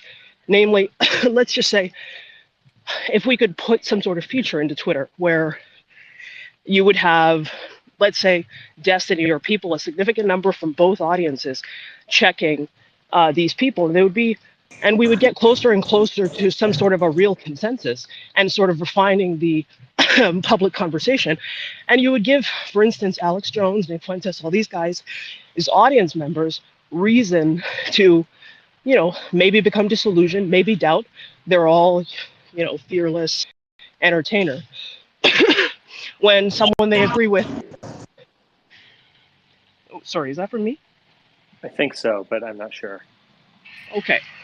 Yeah, so I mean there are a bunch of other things that we could do without, that isn't just telling someone that they can't express themselves, because I think that just opens us up to a whole host of problems. So if we could just talk about that, and then I did want to say something quick about the Biden win, non-win conversation. Yeah. I wasn't clapping. I was just trying to say that I indicate that I wanted to speak. Also, Jade, do you need some water, man? Go get something to drink, man. I'm in the park. I'm looking for a fountain before I walk home. Okay. Yeah, I mean, I think it's kind of bigger. I mean, I would, I don't know, like force people to stop going on 4chan at all, and like force them to join national compulsory flag football or frisbee leagues or something like that. I guess I'm just much more radical. I would absolutely use the power of government to get people off their ass and prevent them from spending all day on the internet. I do agree that like we're in this like huge problem, because the way we think of free speech in a kind of naive way of like, well, everyone deserves a voice, or we need to engage in the marketplace of ideas or something. And we ultimately do need to like look at the totally malign things involved with free speech. First off, just the like toxic cesspool element, the foreign adversaries' use of influencers to promote talking points and just a general dissociation from reality. I just think we need to like actually talk about this as opposed and have some kind of coherent message that's done by the government with so we're not just like not addressing this, and then there's like a whack-a-mole where a bunch of liberals will get Kiwi Farms servers to like not renew their contract or something. And that's just not, again, I'm not here to defend Kiwi Farms, quite to the contrary, but that's just not really solving the real issue. And they will regroup and go somewhere else. Well, look, yeah, exactly. What I was saying was that the real issue is like just, it sounds basic, but a lack of education. That these people are just like basically uninformed. And in an increasingly globalized world, we're going to have to find a way. And I think what you're describing is basically white noise. It can be very vitriolic and, bad for society. And then it's just something the level of the Kardashians, right? It's still all garbage. And we wouldn't want our historical archive to be filled with this stuff. But since everybody has access, I was actually thinking, I'm not a fasci or anything, but I was actually thinking about, is it possible that people shouldn't even deserve to have phones or internet? because they're not capable of sort of, weathering or, using the power responsibly, if that makes sense. Kind of like harnessing quantum physics before we understand it in our Bluetooth and our phones, and we have no idea what kind of damage it can be doing. Interesting. No, it's an interesting comparison. Yeah, I mean, look, as I mentioned, like an hour earlier, I mean, 40% of the public thinks that chocolate milk comes out of brown cows. I mean, that's I don't know. Maybe that can't be real. That can't be real. I think people just say that by brown cow, right? There's no way that's real. It's real. Can I add something? Like that, okay. But 100% legitimate. That is, I don't know if it's 40%, but it's a very, very high number. It's a like okay. Let's move on. Dangerously high number. This is the issue. I mean, we need to be realistic about human nature and just kind of the nature of intelligence. I mean, just saying that like they're not educated, actually American education is not that bad. Yeah. In comparison to the world. Like, right. And we have the infrastructure. That, like it's all terrible or whatever. That's really incorrect. And there are some racial disparities, but like, I won't get into this issue, to be honest, because that's like another issue. But just to clarify, I didn't mean I did mean that they were uneducated, but what I meant was get over this bigger problem is that if we had a more competent public, we wouldn't have to worry about foreign adversaries. We wouldn't have to worry about all that stuff, right? It's pretty idealistic, but we'd have to make sure, we'd have to get a population that's fit, that's healthy, that's intelligent, that's, all those good things. We can't get that, and so we need to have a patronizing attitude towards the public, and so like. But is this in an effort to get there, or just to kind of sustain the status quo? A little bit of both. Okay. I mean, I think there are. I think there are limits to education, and look, I think academia has gone crazy on some level. I think it's gone extremely expensive on another. I mean, whatever. They're huge problems. Yeah. But just in terms of primary education, it's actually pretty good, and we're still dumb. So maybe I don't think it's dumb, Richard. Most people are dumb. I don't think so much it's dumb. I think that, the United States lives in probably the most complex society, right? 330 million plus people, highly tech, and so on. So I really think that just like inflation, everything is kind of inflating outside of the capacity of anyone to, grasp or grapple with. Can I add something, if that's okay? Of course, please. So I think it's really valid to bring up 4chan and things like that, and the boards and what we can do about it. But I think there is an opportunity that gives us the chance to be preventative, and that is the metaverse situation.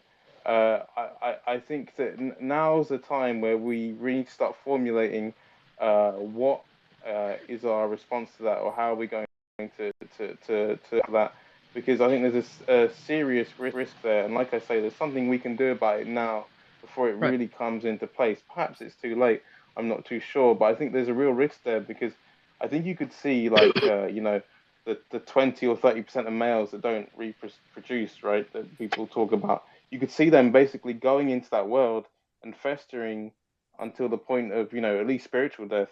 You know what I mean? And I think isn't that Reddit though? Isn't that like the internet in general? Yeah, but here's the thing. Here's my sort of greater point here is that you could take our response to this to something that's upcoming, and it could be a precedent where we turn it around, and it could become the precedent by which we operate with all of this stuff. You know what I mean? Yeah. Like an all unifying principle. Right. And I get you. Sparked by the metaverse question, if you will. Right. And the metaverse is a great example. My go ahead, initial instinct is to nuke the metaverse entirely. Yes. Well, that's good. Absolutely. Honestly, Richard, you're right, because I don't know how many people follow tech that closely, but they're looking for business models, but that's really asking, how is it we want to sell it? What do we want to use it for, and so on and so on. And you can bet it's going to be the least you know, in imaginative people in the world who are making this thing for some bottom line and so on. And so it's going to be some sort of a hellscape. But could I actually say something about that Biden thing as well? I think someone asked. I think someone asked. I think someone asked, do you think that people really think that Biden didn't win the election? But I don't know if you guys are being genuine here. This election, you're right. Obviously, he didn't win, and he should stop disputing it. And it seems petty at this point, and so on and so on. But Biden won in the middle of the night over 2 weeks in an unprecedented mail-in voting election by a rounding error with a definite asterisk. And there wasn't this much questioning on either side about whether or not Trump won. So I think you guys have to appreciate that this was not unlike every other election. So people have major reasons to speculate and wouldn't put it past the DNC and leftists to do something like that, right? So, no, I mean, you guys are just making them seem like they're just crazy and they're pulling this out over. Just to play devil's advocate here. Well, okay. I'm a little devil's advocate, but I get what you mean. Sorry, go ahead. I wouldn't put it past any of these people to be horrible. I wouldn't put it past Donald Trump to sell nuclear secrets to Saudi Arabia or whatever. Like I but that's not the same as they then did it.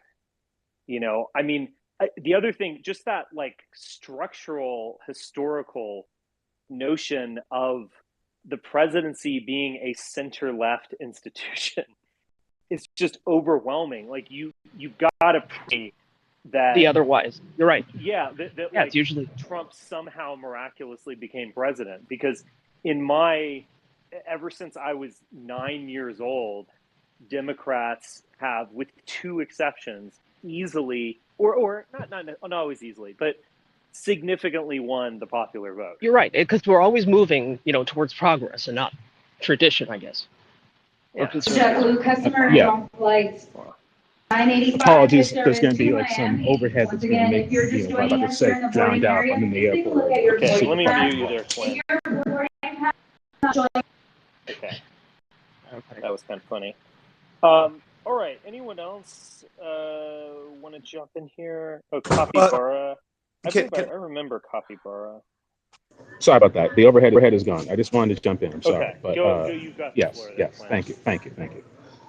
So, on the topic, recentering back to the titular subject, let me ask you, Richard.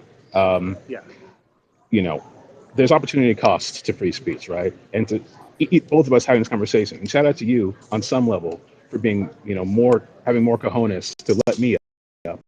I'm not a famous guy. I don't have a huge following. I feel like even stages where there's not that many people and most people are like in the hundreds as they're following, won't let people up. And it's like, what the fuck? But anyway, So thank you for that. But there's opportunity cost to both of us talking to each other because, you are who you are and I am who I am. And I'm sure that our audiences, whatever, might have some feelings about that, whatever. But let me ask you, I want to know from the horse's mouth, how do you identify yourself now? I know you've been in the process of a rebrand and whatnot. What do you identify now, and how do you feel about the opportunity costs of you having conversations during your rebrand? Well, I don't think there's any opportunity cost. I mean, in the sense of I could be doing something else. I go up here. Okay, risks. I mean risks then. What's the risk for you, during your rebrand? Sorry. I don't know. Someone calls me a bad name and I kick them off my the risk is not very high. I don't do these every day. And I do talks in different formats over the course of the week, but I like to get out here and, the Twitter space gives me a chance to talk to 100 followers or something. And I think that's interesting. And I have kind of, met some interesting people this way. So I will continue to do it. I don't see any major opportunity costs. I'd be twiddling my thumbs otherwise. In terms of my own, evolution of what I identify with, I mean, there's no question that I've rethought a number of things. And I do think that it's an evolution. there's a difference between someone, like renouncing all of their views or something and apologizing and crying and lying and whatever. I'm not going to do any of that, but I am going to rethink certain assumptions I have as information changes, but also as I change. And I'm also older now. And, it's been, I don't know, 4 or 5 years, but still. And I've kind of seen how a lot of the things that I got involved with, particularly in 2017, like the logical conclusion that all of that stuff leads to, and I really don't want to be a part of it. And so, and on other issues, I just kind of rethought or have a little more of a nuanced take on. I do identify with what's called Apollonianism or Apolloism. That's kind of the big project that I'm involved in, the kind of like macro project, big picture project that I don't think probably a very small percentage of people on here know about it. But when I first started using the term alt-right in 2010 or earlier, 2009, I believe, no one also heard about that either. So I think this will probably take 10 years before it's anything like a household name. So that's how I would identify. But in terms of my opinions, like my take on free speech, I speak for myself. This is my take. This is Richard Spencer's view. You can take it or leave it. You could associate me with all the Trump stuff from years ago, or you could not. It's up to you. So just looking up, since you're right, it's kind of a neologism. So reason, culture, harmony, restraint. Those would be like your 4 tenets, or things that you would platonically. I don't know what that is. That might be someone else claiming to be Apolloist. No. If you look up Mark Brauman and myself, I think we're the Mark Brauman's the Pope, and I'm the So I kind of wanted to disciple. ask something, or like sort of get your opinion on something. So earlier Sure. on, you kind of mentioned this tendency for these people to want to create good followers, these YouTube stars. And this is something that I've kind of been thinking about. That it's something that really holds back the chance of any positive movement, and it definitely kneecaps the whole YouTube sort of sphere for me. Is that these people are fundamentally invested in not telling the truth, but basically placating the doctrines of their fans and the sensibilities of their fans. Do you see any sort of do you think that is inherently a problem of the YouTuber sphere and that whole YouTuber dynamic? Is there a way out of that as a YouTuber? Can someone kind of follow the righteous line, so to speak? Or do you reckon the whole system is inherently fucked? Different incentive structures. I think also, to be honest, I've had a certain appreciation for the need for a mainstream media that sets the tone and kind of gives general parameters to people's lives. Mm-hmm. And I'm not claiming that, I'm in love with Walter Cronkite or the New York Times of 2003, which went right along with the Bush administration. But, I acknowledge like serious problems with that. And I also acknowledge the fact that I've always been a kind of alternative voice. And I'm fine with that. But I understand the necessity of that. And I do think that like 2016 really was a watershed year. It's not like the social media were invented in that year, but it was that there's the first instance of the term fake news was basically pointing out that these news items that were just obviously fraudulent, like the Pope endorses Donald Trump, or Hillary Clinton is a member of ISIS or something, that news items like that were actually getting more traction than like USA Today. Mm-hmm. And that actually really is a like crossing of the Rubicon. And you kind of can't once you've reached that state. And so, I don't have a full solution to all of these problems, but I also acknowledge that these things are problems, and that if you're just like strapping yourself in with this like free speech absolutism or just kind of like vague moralizing like Glenn Greenwald or whatever, there's just no way to solve these issues. No.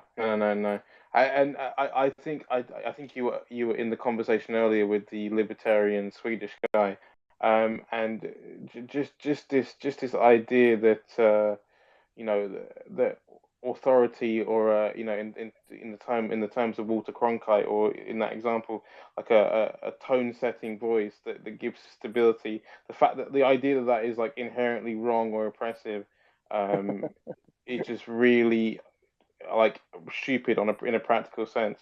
You know what I mean? Yes. I think we just, like Elizabeth II didn't do much as queen, but the fact that there is this like worldwide mourning, and in particular serious mourning among Brits, I mean, it expresses there's some need within us to follow the leader and to have some like source of stability that is authoritative. I was at the Requiem Mass actually on Friday at Westminster Abbey, and you totally kind of felt that. People looking for that prompt, for that leadership role that is now gone, or that guidance that is now gone. Yes. All right, guys. Capybara. I'll do Capybara McNeely, and then some other guys. Hey, what's up? Hey. Go ahead. You've got the floor. Yeah, so for the January 6th protest, I was just curious, how many of the people who went do you think actually believe the election was stolen? And plus, like, of the people went, how many? Probably 100%. Well, yeah, like if you told them that it was like it was legitimate, and they good afternoon. I still feel like a lot of them would have gone anyways, just because they hate Joe Biden so much. That might be true, but I mean, it's just a kind of a weird question. Like, a large percentage of the population believes the election was stolen, and so in terms of if you were motivated enough to like drive to Washington, I bet that 100% were on board with that. What percentage of the Trump supporters do you think? Well, there's polling on this. I mean, I don't quite know, but it's like 30% of Republicans or something. It's a high number. It has changed and it's gone down, but and there was an interesting thing. I remember doing this when I was working on this article that Ed wrote on QAnon, because I worked on like some background for it, and it was interesting because, like, first off, a significant amount of Democrats believed it. And then also interesting, many people would say, like with QAnon polling, many people would say, I'm not QAnon, but I believe that Satanists run the government. So it's like really weird things. I don't, so they effectively believe in QAnon, but then have never heard the name or reject it because they heard a liberal say it's QAnon's stupid and wrong or something. Who knows? But like, that's pretty much how just a sizable percentage. I mean, it's bigger than like people who are Wiccans or people who are atheists or people who are fans of the Cincinnati Reds or something. It's a significant percentage of the population. I was actually going to bring up the poll. It doesn't make any sense because what I've looked at, it shows like 30 or 40% of like these Republicans, don't believe like, these elections are legitimate or anything like that. But in terms of like people I know, it's pretty much like every like Trump supporter like thinks this way. Like, yeah. I don't know. All right. Let's move on. Neely, would you like to speak? Hey, how's it going, everybody? Hey. Hey, so I'm a middle of the road, open-minded American, as I would think a lot of people are. Just got 2 points I want to make real quick. So I think we all can enjoy the company Starbucks. I think they make great drinks. How that relates to the conversation. So on August 15th of this year, headline on CNBC, Starbucks asked Labor Board to suspend mail-in ballot union elections, alleging misconduct in the voting process. So that's a company of 250,000 people. They don't trust it. There's 340 million of us. But, if you're a critical thinker, that just, if they can't do it for their union elections, well, why would it be valid for any other election? And then point two. Well, if you are a critical thinker, you would know that that is a total non sequitur. Well, point two, you can Google this. There's videos, pictures, whatever. What I've yet to see for years is any enthusiasm for the Biden administration on camera in public. Like when you look at rallies, when you look at events, there's no comparison. I mean, like I said, I'm just seeing it as it is. There's literally nothing. There's nothing. Non sequitur. Well, I mean, I'm sorry, but you have to look at the imagery, though. I mean, how can that not be a factor in things? Because imagery is not a quantitative count of votes, and imagery can be very deceptive. Absolutely. I don't disagree with that at all. I'm just saying that it is something to ponder. Well, I more or less agree with you that Trump's supporters are more intensely dedicated than Biden supporters are dedicated to Biden. I mean, I think that's not a contest. But again, it's just a non sequitur. That's very different than saying, was he elected? I mean, you don't have to be an enthusiastic rally attendee to vote.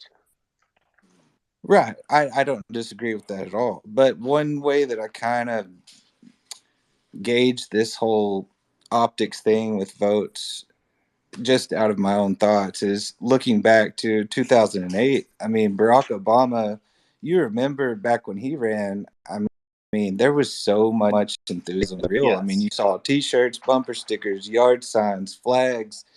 It was everywhere you looked. It was like everybody was for Obama. And they're trying to say in a way that, well, I mean, they're not trying to say, they're saying that Biden got way more votes than Obama did back then. I mean, yes, it's kind of confusing. Trump is much more hated than John McCain. Can I offer? Sorry. Go ahead. Go ahead, guys. I just want to offer a perspective, Neely, because I think there's a danger of getting too caught up in the minutiae of how elections run mechanically and this, that, and the other. I kind of made the point earlier on. I made the assertion that people would, and Trump supporters can understand this. The people were propagandized against Trump 24/7 for 4 years. Okay. We know that the power that mainstream liberalism, if you want to call it for now, has over the population, and let us not forget, in a basic political sense, Trump failed on many aspects of his mandate. Okay, he didn't build the Mexican wall, but he built Israel's. You know what I mean? And I just want to kind of understand that if you try and combine these factors, it's not so crazy to think that maybe you just didn't win the election. you know what I mean? I don't know. No, I totally get it. It's just odd to me, and I mean, I don't know. Just sitting here seeing what they feed us on television and in the papers, it's like, damn, what a what a confusing thing. And it's like, if you guys, I watch both sides. So it's like I watched the Biden speech last week or the week before, and I also watched Trump's speech just to see what he had to say. And I was just like, okay, this is, again, just kind of crazy. But it really is nuts that, like, back in 08 when Obama ran, he got 69 million votes. And then now, with all that enthusiasm and show throughout, all the support in the public, and then in 2020 they say Biden got 81 million, so 11 million more than Obama got. And it's like, and that brings another point. It's like, did so many people vote out of hatred? And if so, then that's a sad state of our country. Yes. I mean, first off, the population is literally bigger, but also, yes. I mean, I think John McCain and even Mitt Romney were like slightly toxic, you could say. And certainly the, liberals tried to make them as such, but there was just nothing in comparison with the demonization of Trump, but also just the, genuine hatred of Trump by tens of millions of people. And they're willing to, I mean, I don't know, Joe Biden didn't campaign rigorously. And I think he could have not campaigned at all and still won. Like, all you had to do was have Trump on stage. Like, Trump is, he enthuses his base, and he, enthuses, if enthuse is a verb, he enthuses the opposition. I mean, he is just such an extreme polarizing figure. Well, I just hope for all of us that we can get to a better place. And that's all I got to say, guys. Okay. Thank you. Yeah, yeah, who's that? Arcia, you added me in. Oh yeah, I was about to say your name, actually. Well, yeah. I want to say it's kind of an honor. I've been watching you for quite some time now. Oh, thank you. I appreciate that. Yeah. I want to just ask you a few lighthearted questions I've had about you, if you don't mind. Sure. So first off, like, what does your music taste contain of? Because I noticed you brought up The Cure. Yeah, I liked The Cure a lot when I was younger, and I had their CDs. I mean, "Kiss Me, Kiss Me, Kiss Me" is a great album, but I even bought their like early '80s, like 17 Seconds, Pornography, Faith. They're kind of like post-punk, dark, weird albums, depressive albums. It doesn't matter if we all die. The whole nihilistic aspects of it all. Yeah, definitely. And I like The Cure a lot. I kind of got out of them. I probably didn't listen to them for 20 years or something. And just, I don't know. It was like the last year or so, for a reason, I started to listen to them. I don't think they're my favorite band, but I do like them quite a bit. I think Robert Smith is a really unique figure. Like, he just created a sound that is uniquely him. Definitely. And yeah, so I think I think The Cure is a great band. Yeah, I mean, I guess it's fairly well known that I'm a Depeche Mode fanboy. Unrepentant. I've always, I think basically I liked them when I was a kid, and I still like them now. Yeah, I mean, I like a lot of the kind of Euro new wave stuff that was in my childhood. I mean, I think it's a very similar story. Like, you listen to stuff that you listened to when you were 13. Yeah. But it is. I've noticed you like a lot of 80s hits that I've been getting into. Oh, okay, cool. Yeah, I always make the joke that you were kind of the Marilyn Manson of 2016 and 2017, that era. The whole, like, going up on stage, saying the most, like, what's considered controversial and becoming a household name, trolling news reporters. Yeah. Yeah, there's probably some truth to that. I actually, believe it or not, I actually saw Marilyn Manson in concert in the 90s. No way. Yeah, so I I was, again, not a huge fan, but I was a fan of Trent Reznor and like Nine Inch Nails. Really? And I went to a concert, and it was really quite funny because, like, for instance, I think Depeche Mode concerts, you have like a smorgasbord of the popular. Like, there are a lot of different people who like Depeche Mode. So particularly now, so like when I went to the last Depeche Mode concert, Chicago in 2018, I think, and there were people my age, there were people older than me, there were actually people in their 20s, there were a few goth people, there was like a Hispanic contingent, there was it was actually like a fairly like representative or something. When I went to the Nine Inch Nails concert, I forgot who I was with, and I just walked up like dressed typically in like jeans and a t-shirt or something, and it was like 99% hardcore goths. Wait, so you never went through that phase where you were like starting to dress all like? No. I was never like a goth or anything. No. I can't relate. Yeah. I mean, again, I guess I kind of liked music that was somewhat like that. But even The Cure had kind of a broader following. This was almost this like extreme niche following of it's. I was the only one who didn't have like a nose piercing or something. Oh, wow. And the opening act, and I remember Trent Reznor, like Nine Inch Nails. It was a cool concert. It was, totally wild. I think he was like broke and like head hole. He like broke his guitar like by playing it, not by slam. I mean, it was intense 90s, nihilism kind of stuff. But Marilyn Manson went on stage, and he was totally unknown. This was probably like 1997 or something. Ooh, prior to Columbine, huh? Yeah, prior to Columbine, and he was just totally outrageous. Like, I believe he stuck a beer bottle up his butt and threw the beer bottle into the, like, it was like probably illegal. Yeah. Like, I'm surprised he didn't kill Puppy on stage. It was just like shocking, totally outrageous behavior. I don't even remember the music, and I've never liked Marilyn Manson's music. The only music of his that I've liked are when he like covers, Eurythmics or whatever. I don't like his actual music, but I just remember this figure, but he was like totally unknown. But even then, when he was totally unknown, he was like pushing the boundaries.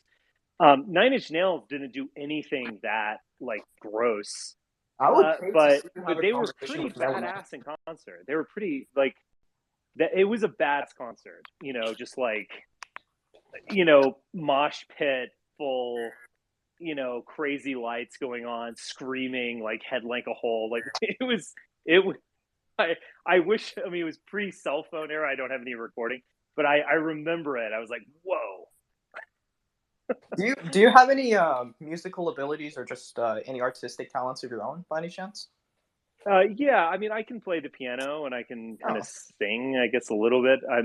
I know a lot about music and classical music as well, and I care about it, but I'm not like super talented or anything. Would you ever consider like releasing anything of your own? I have considered it. Yeah, I've kind of considered doing like a Depeche Mode cover album or something, and like doing some recordings where I play and then sing. Yeah, it's definitely. I thought about it a lot. That would be my gift to the world via SoundCloud. Oh, I didn't imagine you being a singer type, but now I can like. Now that I'm thinking about it more, I can hear a little bit of it. Yeah. But yeah. I think it would be fun. It would be a good project. I should definitely do it. Yeah, for your maybe you can make your own sort of music in your edits for your like more Apolloistic projects. Yeah, I mean, I don't think I should compose the music for anything, but like compose original music, and like someone like Zurius, I think has done some really cool like synth wave, dance house music, almost like stuff. I think he's done some really great stuff. Mm-hmm. I could probably collaborate a bit, I guess, but my music goals are not super high. I guess I know my limits. I mean, you're definitely a good writer.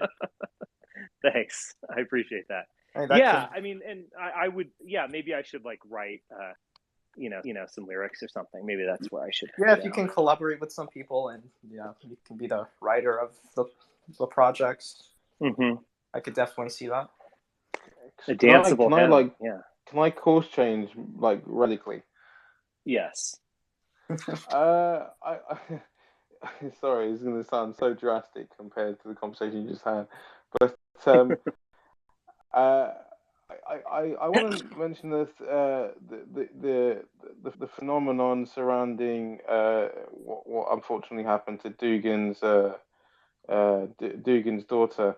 I want to ask you specifically, why do you think the Western media is enamored with this idea of like the man behind the man sort of thing, like the brains behind the man. So like with Dugin, he's presented as like the brains behind Putin. I see what you're saying. Yeah, and with Boris Johnson, it's Dominic brains behind Boris Johnson, but in both cases there isn't much to really sort of to facilitate that or to flesh that out.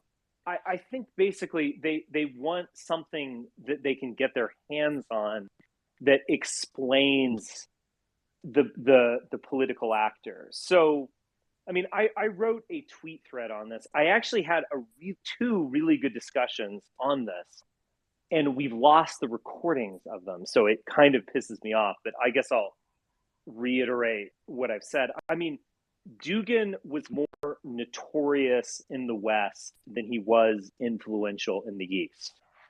But that doesn't mean that he wasn't influential.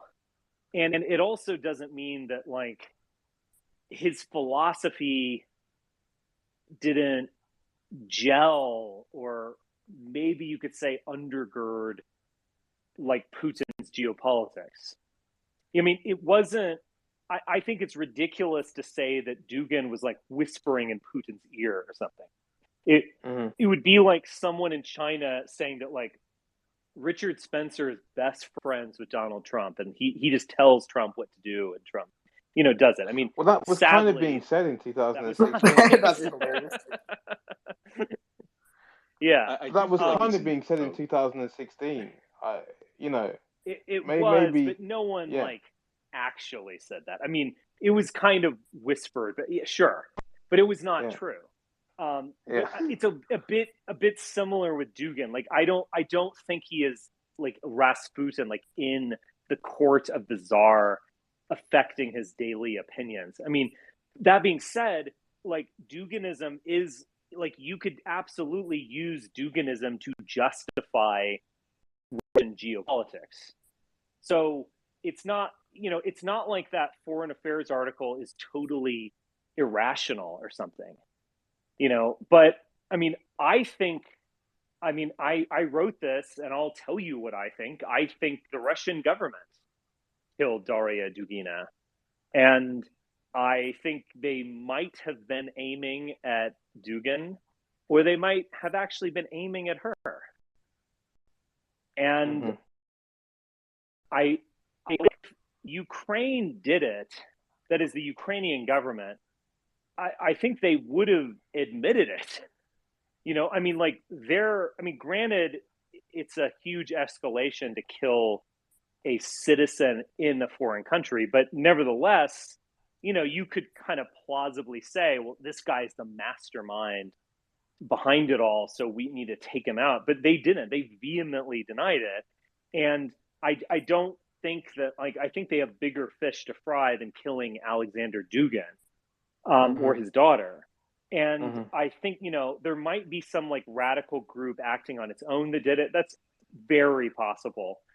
But I think my vision of it, that it was a kind of message sent by the government. I mean, it's not implausible for me to say this, in the sense that there is a long list of people who were close to the Russian government who end up dead.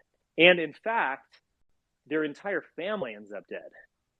I mean, it's a disgusting thing, actually. These guys, they become billionaires, they own a copper mine or whatever, and then they get out of sorts with Putin, or they're a perceived threat or something, and they just, their whole family ends up slaughtered. I mean, it is horrifying in many ways. So it's not like the Russian government is above this or something. I think the hypothetical message? Sorry, what's the hypothetical message? Yeah. People misunderstand Dugin. They think that he is a fanboy of Putin. That's not exactly correct. Mm-hmm. Dugin is supportive of Putin. He more or less likes what he's doing, but he's a kind of potential threat in the sense that, you know, he wants to go all the way. He wants a total war, a existential war with the West and with like satanic liberalism or whatever he thinks. And so if Putin has to like pull back or negotiate, or, you know, he loses or something, Dugin is going to be there saying, you betrayed the holy church. You know, he's not going to be like, oh, well, get him next time. And so I think it was a kind of shot across the bow, and to a lot of these ideologues saying like, you know, watch yourself. Criticized Putin on occasion, albeit in a very like slight way. I know at one point during an interview he had said that Putin sort of missed his chance to become the dictator that he could have been, where the people really wanted Putin to stand up or step up and seize a substantial amount of power.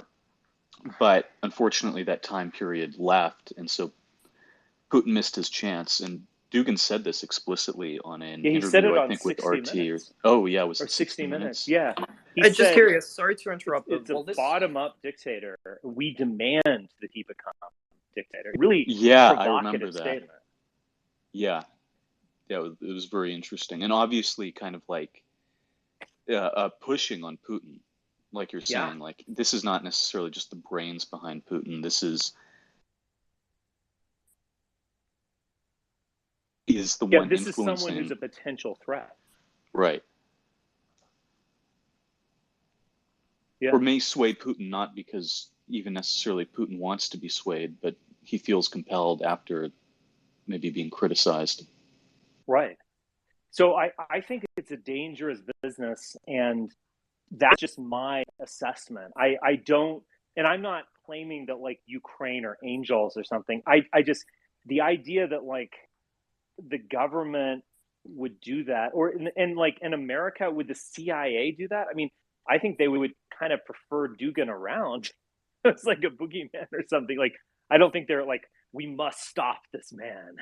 You know, I don't think they think, unless they're a lot stupider than I give them credit for. I don't like using cui bono as a logic. Like, I just don't see it.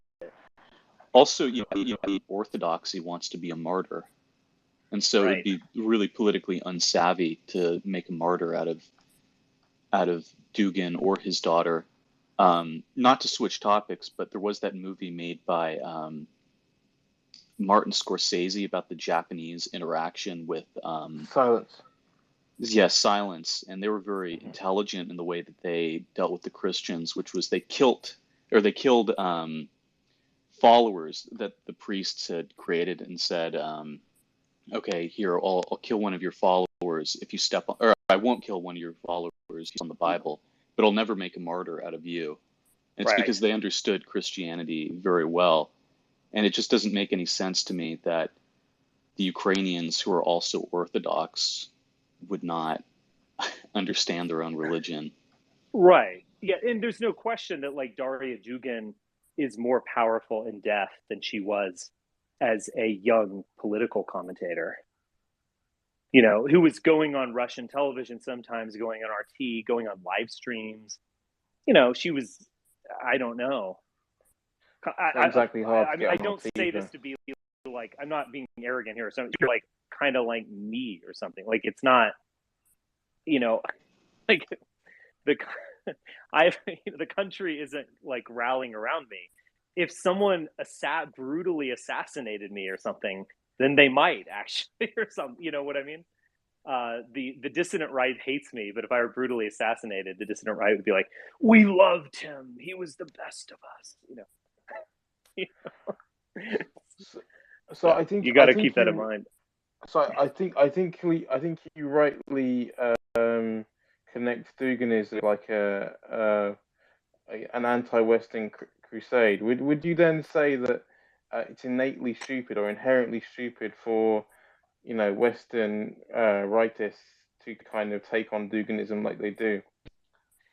Well, yes and no. I mean, I think that Dugan is highly intelligent and he is interesting. So I'm enough of a free spirit intellectual to say that, like, you can address Dugan and take him seriously and criticize him or whatever. So he's not a dummy. I mean, I think there is a lot of there is a bit of fluff and fun to Dugan, but there actually is a lot there. Like he's synthesizing a lot of things. I mean, he's attempting to synthesize like Plato and Russian orthodoxy and mysticism and so on into this, and Mackinder geopolitics into this like big thing. And so it's interesting, and he's intelligent. But there is a lot of like self-hating Westerners who have projected all these fantasies upon Russia and think Russia's going to, the West is evil, we need Russia to take over the world and we'll all be free, or so. There's a lot of that silliness going on too. Speaking of hate, do you think that we're going to see a repeat of 2018 where the GOP get a ripple just because of a type of voter called a contrarian voter who just votes against the opposition party? And do you think that's what the Republicans were banking on last year, and they thought it'd be a big wave, Big Ten, but now they're just going to get a few people, and it's just going to be a ripple, and it's not going to be massive, in part due to their own shenanigans? Well, I mean, this is the midterm question, and it's worth talking about. I mean, this is the Republican election to lose. I mean, as many people have pointed out, there is this off-year tendency for like big opposition victories. And even in 2021, when they had kind of successfully made it about critical race theory and parental rights or something, those are winning issues. And look, are they kind of overblown? And okay, sure, but like they're winning issues. And I just think things have changed. First off, like the accumulation of shit piling up on Trump is just too much to bear. And he's always inserting himself in politics. So it becomes like a referendum on Trump, much like 2018. And so I think that is back. I also think they have some kind of uniquely bad candidates that they promoted, particularly like the Teal candidates, just kind of uniquely bad, and then uniquely nuts in the sense of like some of these like Carrie Lake or whatever. So I think I do kind of see a ripple. I mean, negative polarization is like the most powerful force in these elections. And so just like full on hatred of the Democrats. The other thing is that like, I mean, again, here I sound like a mainline pundit. I mean, there's no question that Roe v. Wade is activating Democratic voters. So I mean, I tentatively thrown out there that the Democrats are going to increase their lead in the Senate. And particularly if you get like a wipeout of like Dr. Oz, JD Vance, Blake Masters, and whatever, like you have all of these guys just losing like dominoes. I think you could have 52-48 Democrats in the Senate. And I kind of tentatively threw out there, like, I'm wondering if it's just going to be a wash, or if Republicans just fail to even win the House, that is, lose their majority. I don't know. I'm not sure I'm bold enough to like go out there and say that, because I want to get things straight. I mean, this is the Republicans' election to lose. But if they lose power in the Senate, and maybe they gain like, a dozen, 24 seats in the House, that's going to be viewed as a loss, like a big loss. So I think it's that's kind of what I'm seeing. And I think there's just going to be some surprises, like a lot of Democratic victories places. I don't think this is good for Republicans, and they've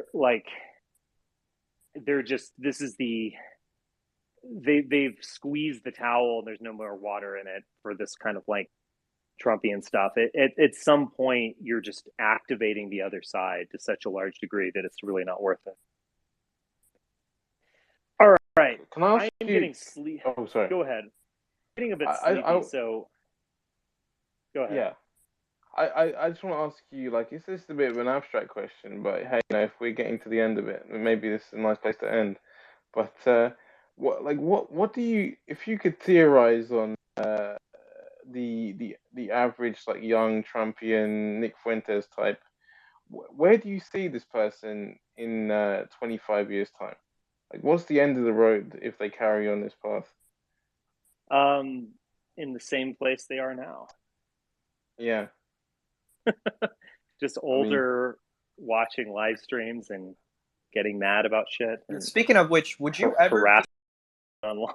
Would you ever be down to have like a final conversation with Fuentes, whether it's to squash the beef or finally like talk out all the tension that's been going on between you guys for a long time, or do you think I've that would be always unproductive? said yes to that.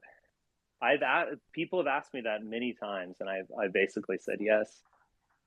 Oh. So. What about people like Giorgiani? I would talk with Giorgiani. I don't even know what Giorgiani's up to at this point, but I would talk to him. In charge of Prometheism.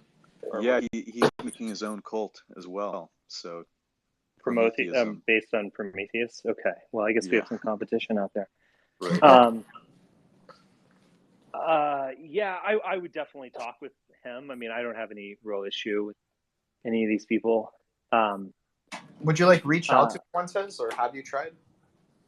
I have not tried to reach out to Nick Fuentes in some time. I think it goes back many years now. I just not that terribly interested in Fuentes. I mean, yeah. And Fuentes' whole shtick was basically anti-me from the beginning. I don't think he paid it. I don't think so much anymore, but yeah, I don't know what to say. Like I would almost rather, I don't really want to reconcile with people in the dissident right or something. Like, I don't want to get the band back together or something. Imagine that happens by accident. Yeah, I definitely want to go on my way. So like, like I don't really want to talk to like TRS people or something at this point. It's just like, you guys gross me out, and I'm just not, I don't see value really there. I mean, it's like I would much rather reach new people, and I don't want to reinvent 2017. And so that's kind of where I am. Sense. By any chance, is this live stream going to be posted? Because I would love to like clip some of our content. It will be recorded. Actually, if anyone, I guess I could download the recording and I'll put it up on Substack or something like that. Because I do think they delete recordings after a while. So yeah, I just want to clip some of our conversations. It's been pretty interesting. Perfect. Clip it, just put it up. You don't have to give it to me. Just put it up on your own wherever you want. Yeah, for sure. I give you my imprimatur. Okay, real quick, Mike, and then I'm too tired. So, Mike. Okay, thanks, Rich. Are there any? Rich? Why do you call me Rich all the time? Why do I do that? I'm sorry. You corrected me before. I'm sorry, Richard. Are there any people on the far right that you get along with despite their political views? I think I more or less get along with most people. I mean, it's just a question. Yeah, I mean, yeah, sure. Okay, and then is there any literature or posts that you have that encapsulates your reason for going from the far right to, I guess, whatever you want to call yourself now, a liberal? I've caught bits and pieces of it when I listen to the spaces, but I've never heard the full idea of why you kind of did the 180. I haven't done a 180, and I'm not a liberal. Okay, but you know what I mean. You're on the far right, but now you have ideas that are kind of antithetical to the far right, and I just want to know how that came about. I know you don't want to explain it now, but is there anything you've written? Everything that I've written. I mean, it's like I think the Trump era was more of an aberration than anything else. I think I'm coming home. All right. I love that idea of getting the band back together, and I really think sometime in the future that's going to happen. Well, okay. We'll see. I'm rooting for it. I think we might want a different band. Well, maybe it's a modified band. Musical project that I was talking about with you. You and Nick can be your own like little industrial rock band. And Destiny's a good composer. Speaking of which, I would love to see you actually have a conversation with him.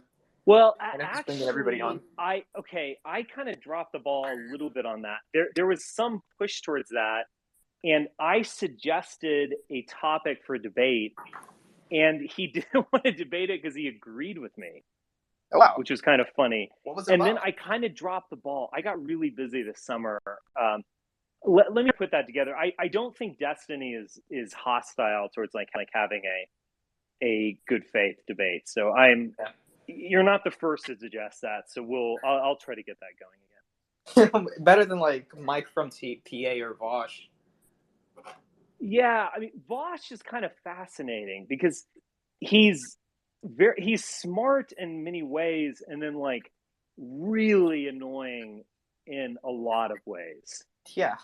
And I don't think he would debate me, actually. I don't. Maybe he would, even though he says he'll talk to anyone, because I think he much prefers like debating a like kind of unknown, unsophisticated white nationalist that he can just like slam dunk on. Yeah, he doesn't really like to debate people he knows that he might not have a chance against. Like, his excuse is always, I don't want to platform these people because it sets whatever presidents. But he platforms people who are like much worse than I am. Like, I've seen his debates.